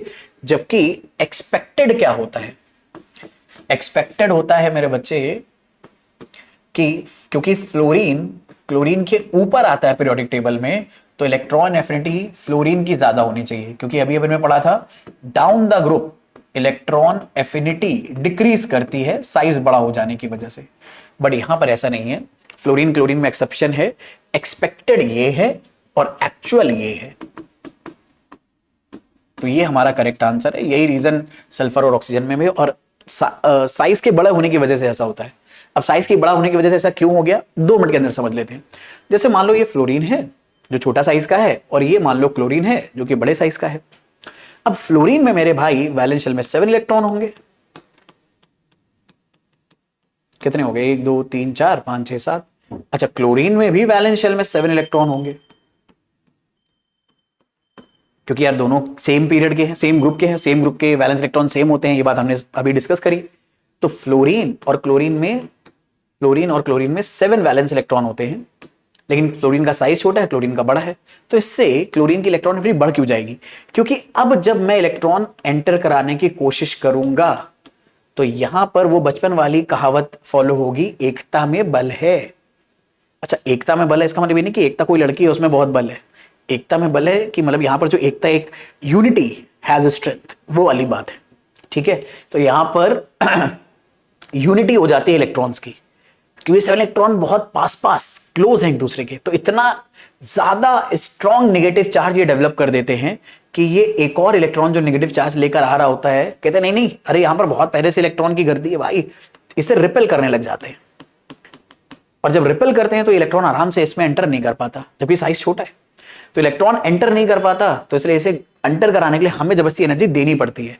यानी कोई भी मतलब फ्लोरीन इलेक्ट्रॉन की एफिनिटी इतना ज्यादा नहीं रख रहा जितना क्लोरीन रख रहा है, और इसीलिए फ्लोरीन की इलेक्ट्रॉन एफिनिटी कम होती है क्लोरीन के कंपैरिजन में, क्योंकि यहां पर इलेक्ट्रॉन दूर दूर है, बटे हुए हैं, और बटी हुई चीजों में उतनी स्ट्रेंथ नहीं होती, इसलिए यहां पर जो इलेक्ट्रॉन का रिपल्शन है नए वाले इलेक्ट्रॉन पर, वो इतना ज्यादा नहीं रहता है पहले से क्लोरीन के वैलेंस इलेक्ट्रॉन्स का, और इसी कम रिपल्शन की वजह से इलेक्ट्रॉन बड़े आराम से इसके अंदर एंटर कर जाता है। और कोई भी एटम जितने आराम से इलेक्ट्रॉन अपने अंदर गेन करेगा, उसे ही मेरे बच्चे बोलेंगे उसकी इलेक्ट्रॉन एफिनिटी ज्यादा रहेगी। इसीलिए साइज बड़ा होने की वजह से क्लोरीन की इलेक्ट्रॉन एफिनिटी ज्यादा होती है, फ्लोरीन की कम। सेम रीजन सल्फर और ऑक्सीजन के बीच में भी होता है। अब ये कई बार पूछा गया है, तो कई बार इस बार चांस है कि ये पूछ लिया जाए, तो इसलिए इसको याद रखना, क्योंकि अब आपको पता है लेवल धीरे धीरे वो डिफिकल्ट करते जा रहे हैं। ठीक है, अच्छा एक छोटी सी बात, जो इनर्ट गैसेस होती हैं इनका जो इलेक्ट्रॉन एफिनिटी होता है ये लगभग 0 होता है, क्योंकि ये पहले से स्टेबल कॉन्फ़िगरेशन रखते हैं। तो स्टेबल कॉन्फ़िगरेशन वाली चीज का जो इलेक्ट्रॉन एफिनिटी मतलब इलेक्ट्रॉन गेन करने की टेंडेंसी है, वो लगभग 0 के बराबर होती है। ठीक है, चले। अच्छा, या फिर कई बार ना पॉजिटिव भी होती है। पॉजिटिव का मतलब इसमें इलेक्ट्रॉन बाहर से एंटर कराने में हमें एनर्जी देनी पड़ेगी। ठीक है, तो कुछ नोबल गैसेस ऐसी हैं जिनकी इलेक्ट्रॉन एंथैल्पी पॉजिटिव भी होती है। पॉजिटिव क्यों होती है? इलेक्ट्रॉन एंथैल्पी, इलेक्ट्रॉन एफिनिटी के पॉजिटिव होने का रीजन क्या है? कभी भी इलेक्ट्रॉन देने में अगर हमें एनर्जी देनी पड़े तो वो पॉजिटिव, और इलेक्ट्रॉन देते हुए अगर एनर्जी रिलीज हो जाए तो वो नेगेटिव। अब ये बात मैंने इतना एम्फेसाइज करके क्यों बताई? क्योंकि एक और पॉइंट बहुत इंपॉर्टेंट आ जाता है हमारे लिए। जिस तरह से सक्सेसिव आयनेशन एंथैल्पी थी, ऐसे हमारे पास सक्सेसिव इलेक्ट्रॉन एफिनिटी होती है, और नॉर्मली एक इलेक्ट्रॉन जब हम एटम में एंटर कराते हैं तो एनर्जी रिलीज होती है। ऐसे ही ऑक्सीजन में भी पाया गया है। ऑक्सीजन में जब हम पहले इलेक्ट्रॉन एंटर कराते हैं तो एनर्जी रिलीज होती है। जैसे यहां पे दिख रहा है, ये ऑक्सीजन है। ऑक्सीजन में आपने एक इलेक्ट्रॉन एंटर कराया। ऑक्सीजन के वैलेंस में 6 इलेक्ट्रॉन होते हैं, 1 2 3 4 5 6। एक इलेक्ट्रॉन ऐड कराया तो इलेक्ट्रॉन ऐड करने में एनर्जी रिलीज होती है और ये O- एनायन बन जाता है। लेकिन इस O- एनायन में जब हम फर्दर एक और इलेक्ट्रॉन ऐड कराते हैं तो ये 7 इलेक्ट्रॉन हो गए, एकता में बल, unity has strength, atom oxygen का साइज छोटा, तो ये नए इलेक्ट्रॉन को इतना स्ट्रांगली रिपेल करते हैं कि इलेक्ट्रॉन अंदर जा ही नहीं पाता। तो इस दूसरे इलेक्ट्रॉन को भरने के लिए यानी O2- आयन बनाने के लिए, क्योंकि अगर एक और इलेक्ट्रॉन आएगा तो 2 नेगेटिव चार्ज आ जाएगा, तो एक और इलेक्ट्रॉन भरने के लिए हमें एनर्जी प्रोवाइड करनी पड़ती है। और जब हमें एनर्जी प्रोवाइड करनी पड़ती है तो जो इलेक्ट्रॉन एफिनिटी आती है सेकंड वाली, वो पॉजिटिव आती है। तो याद रखना कि ऑक्सीजन में सेकंड आयनाइजेशन एंथैल्पी कैसी आती है मेरे भाई, पॉजिटिव आती है। उसके पीछे रीजन ये होता है कि जब ऑक्सीजन पहले इलेक्ट्रॉन गेन कर लेता है तो उसके वैलेंस शेल में 7 इलेक्ट्रॉन आ जाते हैं, जो अब 8वां इलेक्ट्रॉन को आने में बहुत स्ट्रॉन्ग रिपल्शन फेल कराते हैं, बिल्कुल वैसे ही जैसे फ्लोरीन करा रहा था। ठीक है, और इसीलिए यहां पर हमें बहुत एनर्जी प्रोवाइड करनी पड़ती है इलेक्ट्रॉन को ऐड करने में। और जब भी इलेक्ट्रॉन को एनर्जी आप प्रोवाइड करोगे ऐड कराने के लिए, तो एनर्जी प्रोवाइडेड हमेशा पॉजिटिव साइन के साथ ली जाती है केमिस्ट्री के अंदर। इसीलिए second ionisation enthalpy, second electron affinity oxygen की पॉजिटिव होती है। अब ये सेलिना में एक छोटे से डब्बे के अंदर दे रखा है। अब जैसे ही उस डब्बे पे किसी टीचर का ध्यान गया, ये आपके लिए सवाल बन जाएगा। ठीक है, तो इसलिए इसको छांट के लाया हूं मैं, बहुत काम का, इसे अच्छे से याद रखना। बाकी अपनी कहानी को अगर आगे बढ़ाएं तो इनको अगर मुझे अरेंज करना है इलेक्ट्रॉन एफिनिटी के ऑर्डर में, तो मैं कैसे करूंगा? तो इलेक्ट्रॉन एफिनिटी के ऑर्डर में भाई बोरॉन हमें पता है सबसे लेफ्ट आता है, ये सब एक ही ग्रुप के, एक ही पीरियड के मेंबर है। सबसे पहले बोरॉन आएगा, फिर ऑक्सीजन, फिर फ्लोरीन। तो बोरॉन की इलेक्ट्रॉन एफिनिटी सबसे कम, ऑक्सीजन की उससे ज्यादा और फ्लोरीन की सबसे ज्यादा। As simple as that. Next electronegativity के बारे में बात कर लेते हैं। तो इलेक्ट्रोनेगेटिविटी क्या होती है? जब कभी भी कोई कोवेलेंट बॉन्ड बनता है तो उसमें दो एटम्स आपस में ना इलेक्ट्रॉन्स की शेयरिंग करते हैं। और अक्सर कई बार ऐसा देखा गया है जब ये दोनों एटम्स अलग अलग होते हैं तो ये जो शेयर्ड इलेक्ट्रॉन होता है ये दोनों एटम के बीच में ना होके किसी एक एटम की तरफ ज्यादा शिफ्ट हो जाता है। और ये जिस एटम की तरफ ज्यादा शिफ्ट हो जाता है हम बुलाते हैं कि वो एटम उतना ही ज्यादा इलेक्ट्रोनेगेटिव है। यानी अगर हम इलेक्ट्रोनेगेटिविटी की डेफिनेशन बताना चाहें तो हम ऐसे बताएंगे कि इलेक्ट्रोनेगेटिविटी दरअसल में एक एटम की ऐसी टेंडेंसी होती है जो शेयर्ड पेयर इलेक्ट्रॉन यानी बॉन्ड वाले इलेक्ट्रॉन्स को अपनी तरफ अट्रैक्ट करने की टेंडेंसी शो करता है। कोई एटम जितना ज्यादा इलेक्ट्रोनेगेटिव होगा वो शेयर्ड पेयर इलेक्ट्रॉन्स को उतना ही ज्यादा अपनी तरफ अट्रैक्ट करेगा। तो इस टेंडेंसी को इलेक्ट्रोनेगेटिव बुलाते हैं और उसमें विदाउट एक्सेप्शन बड़ा ही सिंपल सा ट्रेंड होता है। डाउन द ग्रुप जाओगे इलेक्ट्रॉन एफडी डिक्रीज करती है, क्योंकि जैसे जैसे एटम का साइज बड़ा होता है इलेक्ट्रॉन अपनी तरफ अट्रैक्ट करने के लिए न्यूक्लियस का पुल उस एटम में उतना पावरफुल नहीं रहता है। तो डाउन द ग्रुप साइज बढ़ने की वजह से इलेक्ट्रोनेगेटिविटी डिक्रीज करती है और across a period electronegativity increase करती है। ठीक है, एज सिंपल एज दैट।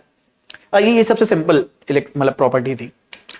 बाकी अगर बात करें, एक टर्म हमें देना है, क्वेश्चन है the tendency of an atom to attract electron towards itself when combined in a covalent compound. तो भाई आपको पता है कि इस टेंडेंसी को अपन क्या बुलाते हैं? इलेक्ट्रोनेगेटिविटी। अच्छा लगे हाथ, चलो एक बात और बता देता हूं बड़ी इंपॉर्टेंट। पूरे पीरियोडिक टेबल में जो मोस्ट इलेक्ट्रोनेगेटिव एलिमेंट है वो है मेरे बच्चे फ्लोरीन। और टॉप 3 इलेक्ट्रोनेगेटिव एलिमेंट अगर मैं बोलूं तो टॉप 3 इलेक्ट्रोनेगेटिव एलिमेंट में फ्लोरीन से कम ऑक्सीजन से कम नाइट्रोजन आ जाएगा।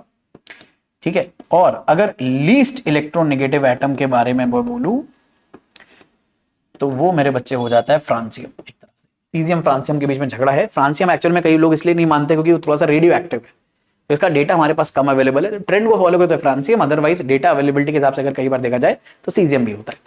ठीक है, बाकी कुछ और प्रॉपर्टीज के बारे में बात कर लेते हैं। हालांकि ज्यादातर सवाल इन्हीं 4 से आते हैं लेकिन कभी कभी इनसे भी आ जाते हैं। तो उसमें सबसे पहले बात कर लेते हैं मेटालिक कैरेक्टर के बारे में। तो कोई भी एलिमेंट मेटल तब बोला जाता है जब वो आसानी से इलेक्ट्रॉन लूज करे, और नॉर्मली वो मेटल आसानी से इलेक्ट्रॉन लूज करेंगे जिनका आयनेशन एनर्जी कम हो। तो अगर मुझे मेटालिक कैरेक्टर के ट्रेंड के बारे में बात करनी है तो मेटालिक कैरेक्टर हमेशा उसका ज्यादा होगा जिसकी आयनेशन एनर्जी कम है।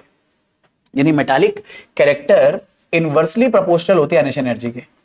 तो अगर मुझे आयनेशन एनर्जी का ट्रेंड पता है तो उसका उल्टा मेटालिक कैरेक्टर का ट्रेंड हो जाएगा। तो ionisation energy down the group decrease करती थी, तो इसलिए मेटालिक कैरेक्टर इंक्रीज करता है। यानी जैसे जैसे आप एक ग्रुप में नीचे जाओगे तो नीचे वाला एलिमेंट बहुत अच्छा मेटल होने लगेगा। तो इस ग्रुप में इन चारों में सबसे अच्छा मेटल कौन? रुबिडियम। सबसे खराब मेटल कौन? लिथियम। इन चारों में सबसे अच्छा मेटल कौन? स्ट्रोंटियम। सबसे खराब मेटल कौन? बेरिलियम। इन चारों में सबसे अच्छा मेटल कौन? इंडियम। सबसे खराब मेटल कौन? बोरॉन। तो एक ग्रुप में जैसे आप नीचे जाते हो मेटालिक कैरेक्टर इंक्रीज करता है, और एक पीरियड में जैसे जैसे आप लेफ्ट टू राइट जाते हो मेटालिक कैरेक्टर डिक्रीज करता है। और ये बात हमें पता भी है, पीरियोडिक टेबल में लेफ्ट में हमें एलिमेंट मिलते हैं और जैसे जैसे हम राइट में जाते हैं हमें नॉन मेटल मिलते हैं। तो राइट में जाने पर मेटालिक कैरेक्टर डिक्रीज करने लगता है, यही बात यहां पर मेंशन है। और मेटालिक कैरेक्टर से मतलब होता है इलेक्ट्रॉन लूज करने की टेंडेंसी, जो कि किससे भी जज हो सकती है? एडिशन एनर्जी से। ठीक है, तो फटाफट जल्दी से क्वेश्चन कर लेते हैं। Supply the missing word from those in brackets if an element has one electron in its outermost energy level then it is likely to be. अगर उसके वैलेंस शेल में एक इलेक्ट्रॉन है तो वो क्या है? मेटल है या नॉन मेटल है? यार अगर एक इलेक्ट्रॉन है, ठीक है, तो वो एक इलेक्ट्रॉन बड़ा आराम से लूज कर सकता है अपना ऑक्टेट कंप्लीट करने के लिए। और इलेक्ट्रॉन अगर लूज करने की कैपेबिलिटी है तो ऑब्वियसली वो क्या हो जाएगा? मेटालिक हो जाएगा नेचर में। इस तरह से हम जज करेंगे, जो भी हमने नॉलेज गेन करी है वो इस तरह से यूटिलाइज होगी। ठीक है, तो दूसरा आ जाएगा नॉन मेटालिक कैरेक्टर। तो ये इलेक्ट्रॉन गेन करने की प्रॉपर्टी है, तो ऑब्वियसली ये मेटालिक कैरेक्टर से उल्टा हो जाएगी। डाउन द ग्रुप जाओगे तो नॉन मेटालिक कैरेक्टर डिक्रीज करेगा, यानी नीचे वाली चीजें बुरी नॉन मेटल होती है, ऊपर वाली अच्छी नॉन मेटल होती है। Across a period non metallic character increase करेगा। ये तो बड़ी सिंपल सी बात है, इस पे और मैं आपका वक्त नहीं जाया करूंगा। हाँ, बस याद रखना नोबल गैसेस को उसमें हम कम कंसीडर करेंगे, क्योंकि नोबल गैसेस भले चाहे नॉन मेटल्स हैं, ठीक है, बट वो कोवलेंट बॉन्ड वगैरह इजीली नहीं बनाती है। ठीक है, हालांकि वो इंक्रीज ही होगा नॉन मेटालिक कैरेक्टर। नेक्स्ट बात कर लेते हैं ऑक्साइड्स के बेसिक नेचर के बारे में। ऑक्साइड के बेसिक नेचर का मतलब क्या? दरअसल में ये जितने भी एलिमेंट्स होते हैं एक पीरियड के या एक ग्रुप के, ये ऑक्सीजन के साथ कंबाइन करके ऑक्साइड्स बना लेते हैं। जैसे सोडियम ऑक्सीजन के साथ कंबाइन करके सोडियम ऑक्साइड बनाता है, मैग्नीशियम मैग्नीशियम ऑक्साइड बनाता है, एल्युमिनियम एल्युमिनियम ऑक्साइड बनाता है, कार्बन कार्बन डाइऑक्साइड बनाता है। इस तरह से ऑक्सीजन मतलब ये सब अलग अलग एलिमेंट्स ऑक्सीजन के साथ रिएक्ट करके ऑक्साइड बनाते हैं। तो इनके ऑक्साइड्स का बिहेवियर कैसा होता है? तो एक जनरल रूल होता है, मेटल के ऑक्साइड्स बेसिक होते हैं, यानी वाटर में डालने पर बेस की तरह बिहेव करेंगे, और नॉन मेटल के ऑक्साइड्स एसिडिक होते हैं, वाटर में डालने पर वो एसिड की तरह बिहेव करते हैं। तो अगर जनरल ट्रेंड के बारे में बात करी जाए तो हम बेसिक नेचर के बारे में बात कर रहे हैं, और मैंने आपको बताया मेटल के ऑक्साइड्स बेसिक होते हैं, और हमें पता है डाउन द ग्रुप जाने पर मेटालिक कैरेक्टर बढ़ता है। तो जितना अच्छा मेटालिक कैरेक्टर होगा उतना ही उसका क्या नाम है ऑक्साइड बेसिक होगा। इसलिए यहां पे लिखा हुआ है डाउन द ग्रुप जो हमारा बेसिक नेचर है ऑक्साइड का वो इंक्रीज करता है, पर अक्रॉस अ पीरियड डिक्रीज करता है। यानी इसका मतलब है जैसे जैसे हम पीरियड में राइट की तरफ जाएंगे हमारे जो ऑक्साइड्स हैं वो दरअसल में एसिडिक होने लगेंगे। तो इस पीरियड में क्लोरीन का ऑक्साइड एसिडिक होगा, सल्फर का ऑक्साइड एसिडिक होगा, लेकिन सोडियम मैग्नीशियम जो कि मेटल्स हैं इनके ऑक्साइड्स बेसिक होंगे। तो याद रखना मेटल ऑक्साइड्स बेसिक होते हैं मेरे भाई लोग, ठीक है, और नॉन मेटल ऑक्साइड्स एसिडिक होते हैं। तो जो आपने मेटल और नॉन मेटल का ट्रेंड पढ़ा है उसी के अकॉर्डिंग इनके ऑक्साइड्स के एसिडिक और बेसिक नेचर को आप एक्सप्लेन कर सकते हो। मेटल डाउन द ग्रुप अच्छे होते हैं तो इसीलिए metallic oxides down the group और बेसिक होते चले जाते हैं। ठीक है, सॉरी मतलब बेसिक ऑक्साइड्स हमें डाउन द ग्रुप और अच्छे मिलते जाते हैं, और अक्रॉस अ पीरियड उनकी बेसिसिटी डिक्रीज होती जाती है। तो एसिडिक नेचर उल्टा हो जाएगा। बाकी अगर बात करें इनकी केमिकल रिएक्टिविटी के बारे में तो देखो मेटल इसलिए रिएक्टिव होते हैं क्योंकि वो इलेक्ट्रॉन लूज करते हैं, नॉन मेटल इसलिए रिएक्टिव होते हैं क्योंकि वो इलेक्ट्रॉन गेन करते हैं। तो जब हम एक पीरियड में लेफ्ट टू राइट जाते हैं तो इलेक्ट्रॉन लूज करने की टेंडेंसी कम होती है, इसीलिए हमें लेफ्ट की साइड बहुत ज्यादा रिएक्टिव मेटल मिलते हैं। नॉन मेटल के बारे में अगर बात करें तो राइट में इलेक्ट्रॉन गेन करने की कैपेबिलिटी ज्यादा होती है, इसीलिए एक पीरियड में सबसे राइट वाला नॉन मेटल, नोबल गैस को अगर छोड़ दे, सबसे राइट वाला नॉन मेटल जो कि हेलोजन है वो मोस्ट रिएक्टिव नॉन मेटल होता है, और सबसे लेफ्ट वाला मेटल मोस्ट रिएक्टिव मेटल होता है। और जब बीच में जाते हैं तो जो हमें एलिमेंट मिलता है ये सबसे लीस्ट रिएक्टिव माना जाता है।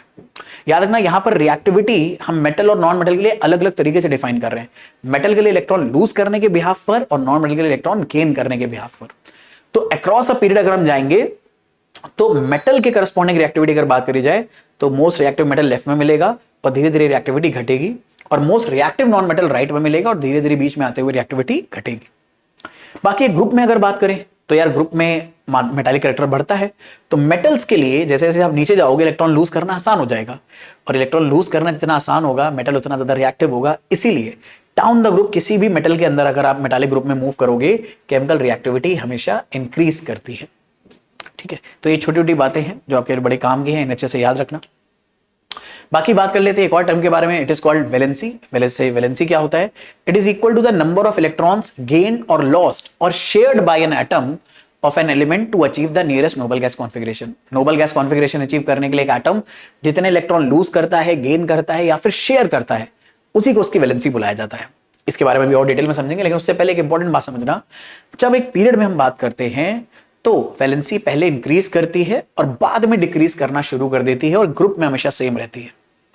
ठीक है, जैसे एग्जांपल के तौर पे अगर मैं सेकेंड पीरियड में लिथियम से नियॉन की तरफ गया तो जो वैलेंसी है वो पहले इंक्रीज करेगी। जैसे लिथियम के वैलेंस शेल में एक इलेक्ट्रॉन होने की वजह से ये एक इलेक्ट्रॉन लूज करना चाहता है अपना नोबल गैस कॉन्फिगरेशन अचीव करने के लिए, यानी स्टेबल होने के लिए, और इस चक्कर में इसकी वैलेंसी क्या मानी जाएगी? 1। ऐसे बेरिलियम की मानी जाएगी 2, बोरॉन की 3, कार्बन 4 इलेक्ट्रॉन शेयर करता है तो 4, नाइट्रोजन की वैलेंसी 5 नहीं होती। नाइट्रोजन की वैलेंसी अगर निकालना है तो वैलेंस शेल में जो 5 इलेक्ट्रॉन होते हैं, क्योंकि वैलेंसी हमेशा पॉजिटिव होती है, तो इसकी वैलेंसी निकालने के लिए हम कभी भी अगर वैलेंस शेल में इलेक्ट्रॉन 4 से ज्यादा हो जाए, ध्यान से सुनना मेरी बात, कभी भी वैलेंस शेल में इलेक्ट्रॉन अगर 4 से ज्यादा हो जाए तो वैलेंसी निकालने के लिए हम 8 में से वैलेंस इलेक्ट्रॉन को माइनस करते हैं, तो नाइट्रोजन की वैलेंसी 3 हो जाएगी। ऐसे ऑक्सीजन की वैलेंसी 8 - 6 2 हो जाएगी, फ्लोरीन की वैलेंसी 8 - 7 1 हो जाएगी और फ्लोरीन की 1 हो जाएगी। ठीक है, तो यहां पर अगर मैं लिखूं तो वैलेंसी 1 2 3 4, फिर यहां पर 8 - 5 करोगे तो 3, फिर 2, फिर 1, और नियॉन में तो 80 इलेक्ट्रॉन होते हैं तो कितनी हो जाएगी? 0 हो जाएगी। तो यही बात लिखी है कि वैलेंसी पहले इंक्रीज करती है और बाद में क्या करती है? डिक्रीज करती है। दैट इज वाई जब आप पीरियड में जाते हो तो वैलेंसी इंक्रीज, देन उसके बाद डिक्रीज करेगी। अच्छा, ग्रुप में क्योंकि वैलेंस इलेक्ट्रॉन सेम होंगे तो वैलेंसी हमेशा सेम रहेगी। जैसे एल्कली मेटल की वैलेंसी हमेशा 1 रहती है, एल्कलाइन अर्थ मेटल की 2 रहती है, बोरॉन फैमिली या फिर जो हमारे कोसाजेन होते हैं उनकी 3। ठीक है, इस तरह से हमारी वैलेंसी डिफाइन होती है।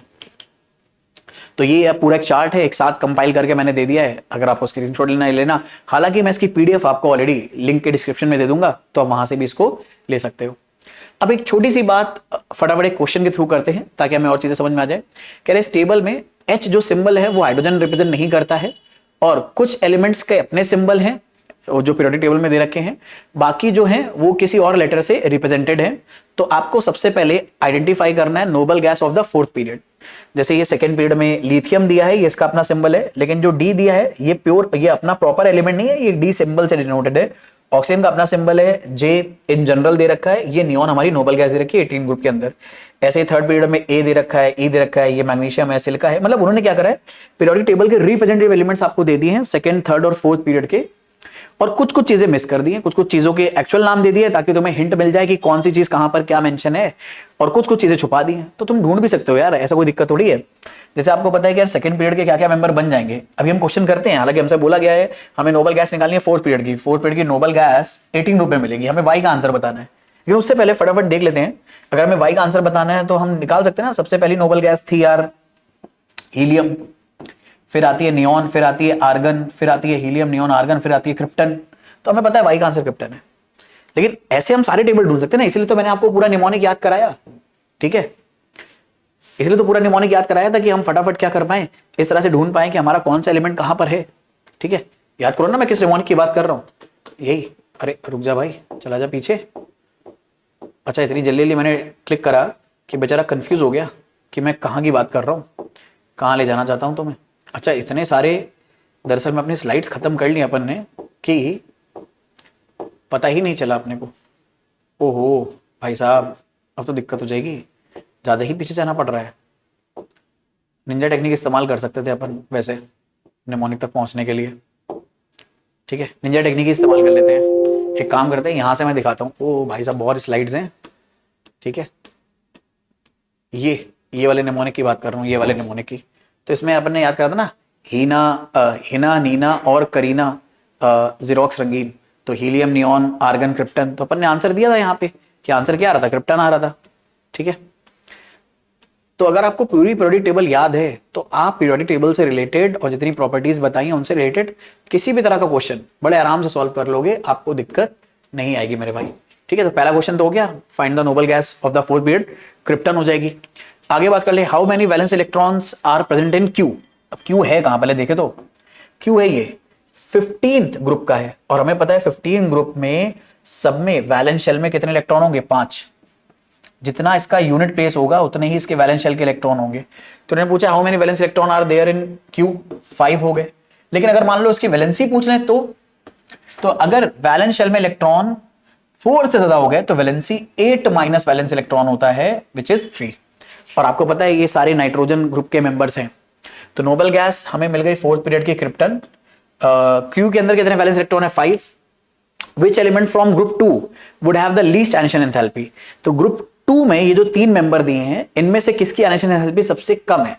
तो हमें पता है डाउन द ग्रुप जाने पर आयनाइजेशन एनर्जी, अच्छा मैं बार बार एंथैल्पी बोल देता हूं, ठीक है, ionisation energy down the group decrease करती है। अब डिक्रीज करती है तो सबसे कम आयनेशन एनर्जी किसकी हो जाएगी? जो नीचे आएगा सबसे कम किसकी हो जाएगी? आयनेशन एनर्जी दरअसल में टी की हो जाएगी। अच्छा अब यहां पर टी अगर मेंशन है तो यहां पर बोला निमोनिक मत चलाना, बेटा मांगे कार सेंटर बाप राजी, तो आप बोलेंगे वो कैल्शियम है। क्वेश्चन में टी दिया है तो आंसर भी तुम क्या लिखोगे? टी ही लिखोगे। चाहो तो ये बता दो कि हाँ ये एल्शियम एक्चुअल में कैल्शियम है, लेकिन आंसर टी जरूर मेंशन करना। Next, in the compound between A and H what type of bond is formed? A कहां है? ये रहा भाई फर्स्ट ग्रुप में। तो अगर ए फर्स्ट ग्रुप में है तो इसकी वैलेंसी कितनी होगी? +1। एच कहां है भाई? 16 ग्रुप में। अब 16 ग्रुप में वैलेंस शेल में तो 6 इलेक्ट्रॉन होंगे, लेकिन वैलेंसी कितनी होगी? तो अगर वैलेंस शेल में क्या नाम है 4 से ज्यादा इलेक्ट्रॉन हो गए तो वैलेंसी 8 - 6 करके निकालना पड़ेगा विच इज 2। तो एच की वैलेंसी होगी 2, यानी ये 2 इलेक्ट्रॉन गेन करना चाहता है। हमसे कह रहा है भैया इसके बीच में कैसा बॉन्ड बनेगा और उसका फॉर्मूला दे दो। तो यार ये मेटल है, ये नॉन मेटल है, मेटल नॉन मेटल के बीच में कैसा बॉन्ड बनता है? कोवेलेंट बॉन्ड बनता है। फॉर्मूला देना है तो 2 इधर 1 इधर, आंसर क्या आ जाएगा मेरे बच्चे? A2H।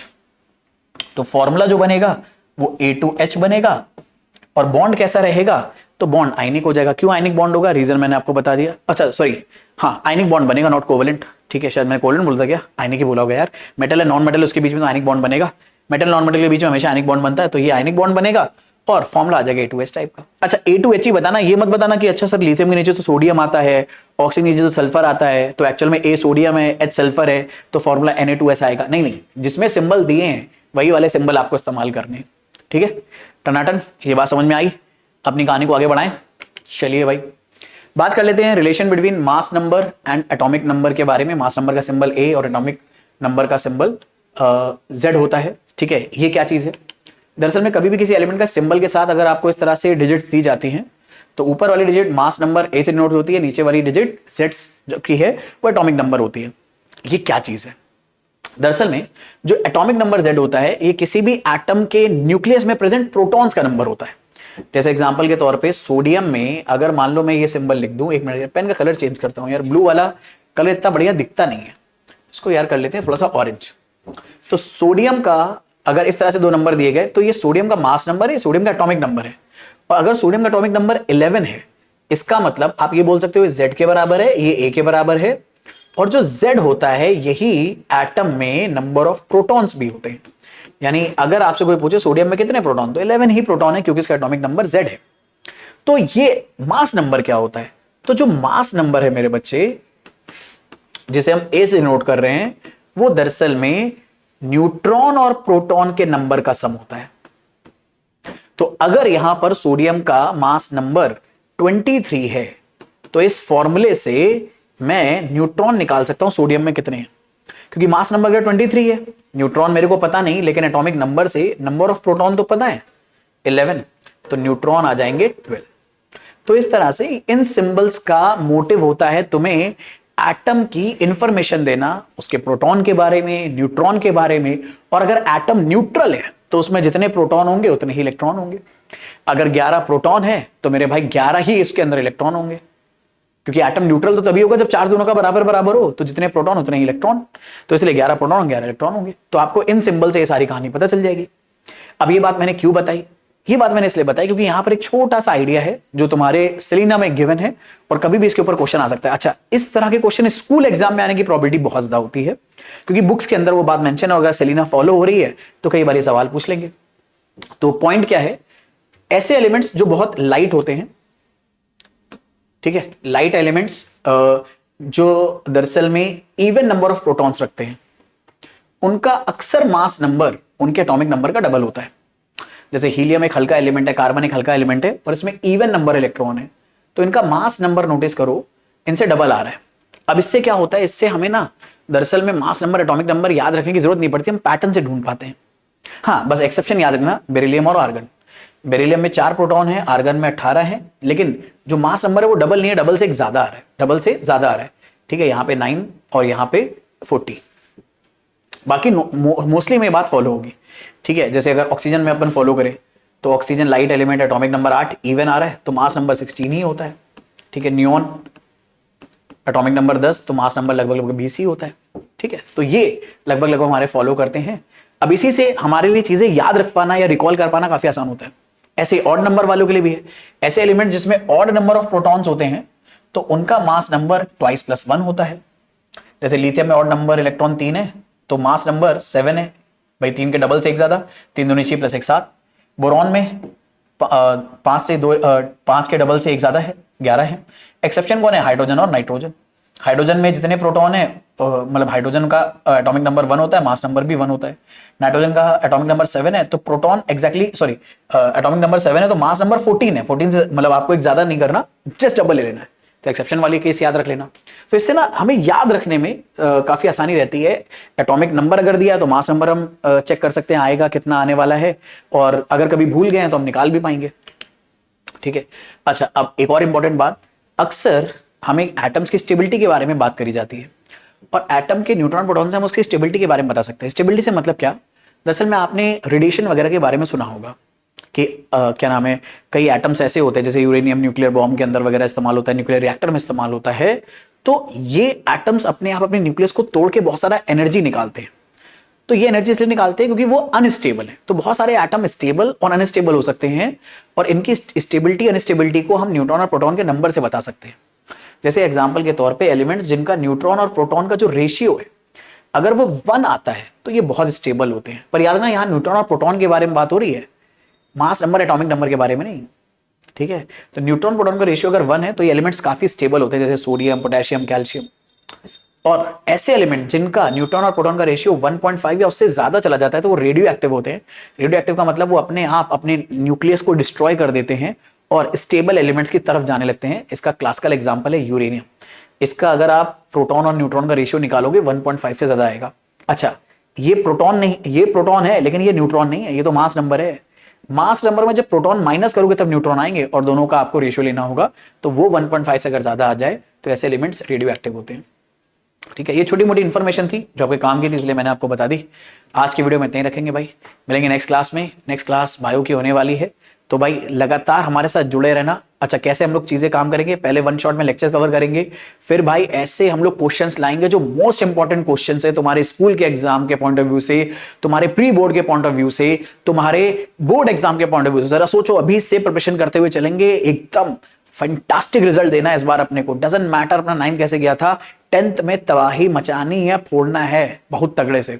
ठीक है, तो most important question, previous year question ये आएंगे। धीरे धीरे आपको शॉर्ट नोट सारे इंपॉर्टेंट क्वेश्चन साथ में कंपाइल करके पीडीएफ के फॉर्म में हम लोग प्रोवाइड करेंगे। तो भाई इतनी कमाल की चीजें होने वाली है, तो अप्रिशिएशन शो करने के लिए चैनल को सब्सक्राइब जरूर कर लेना, बेल आइकन प्रेस कर देना ताकि लगातार ये नोटिफिकेशन तुम्हारे पास पहुंचते रहे। बाकी मिलेंगे नेक्स्ट क्लास में। Thank you very much, see you in the next class, bye everyone.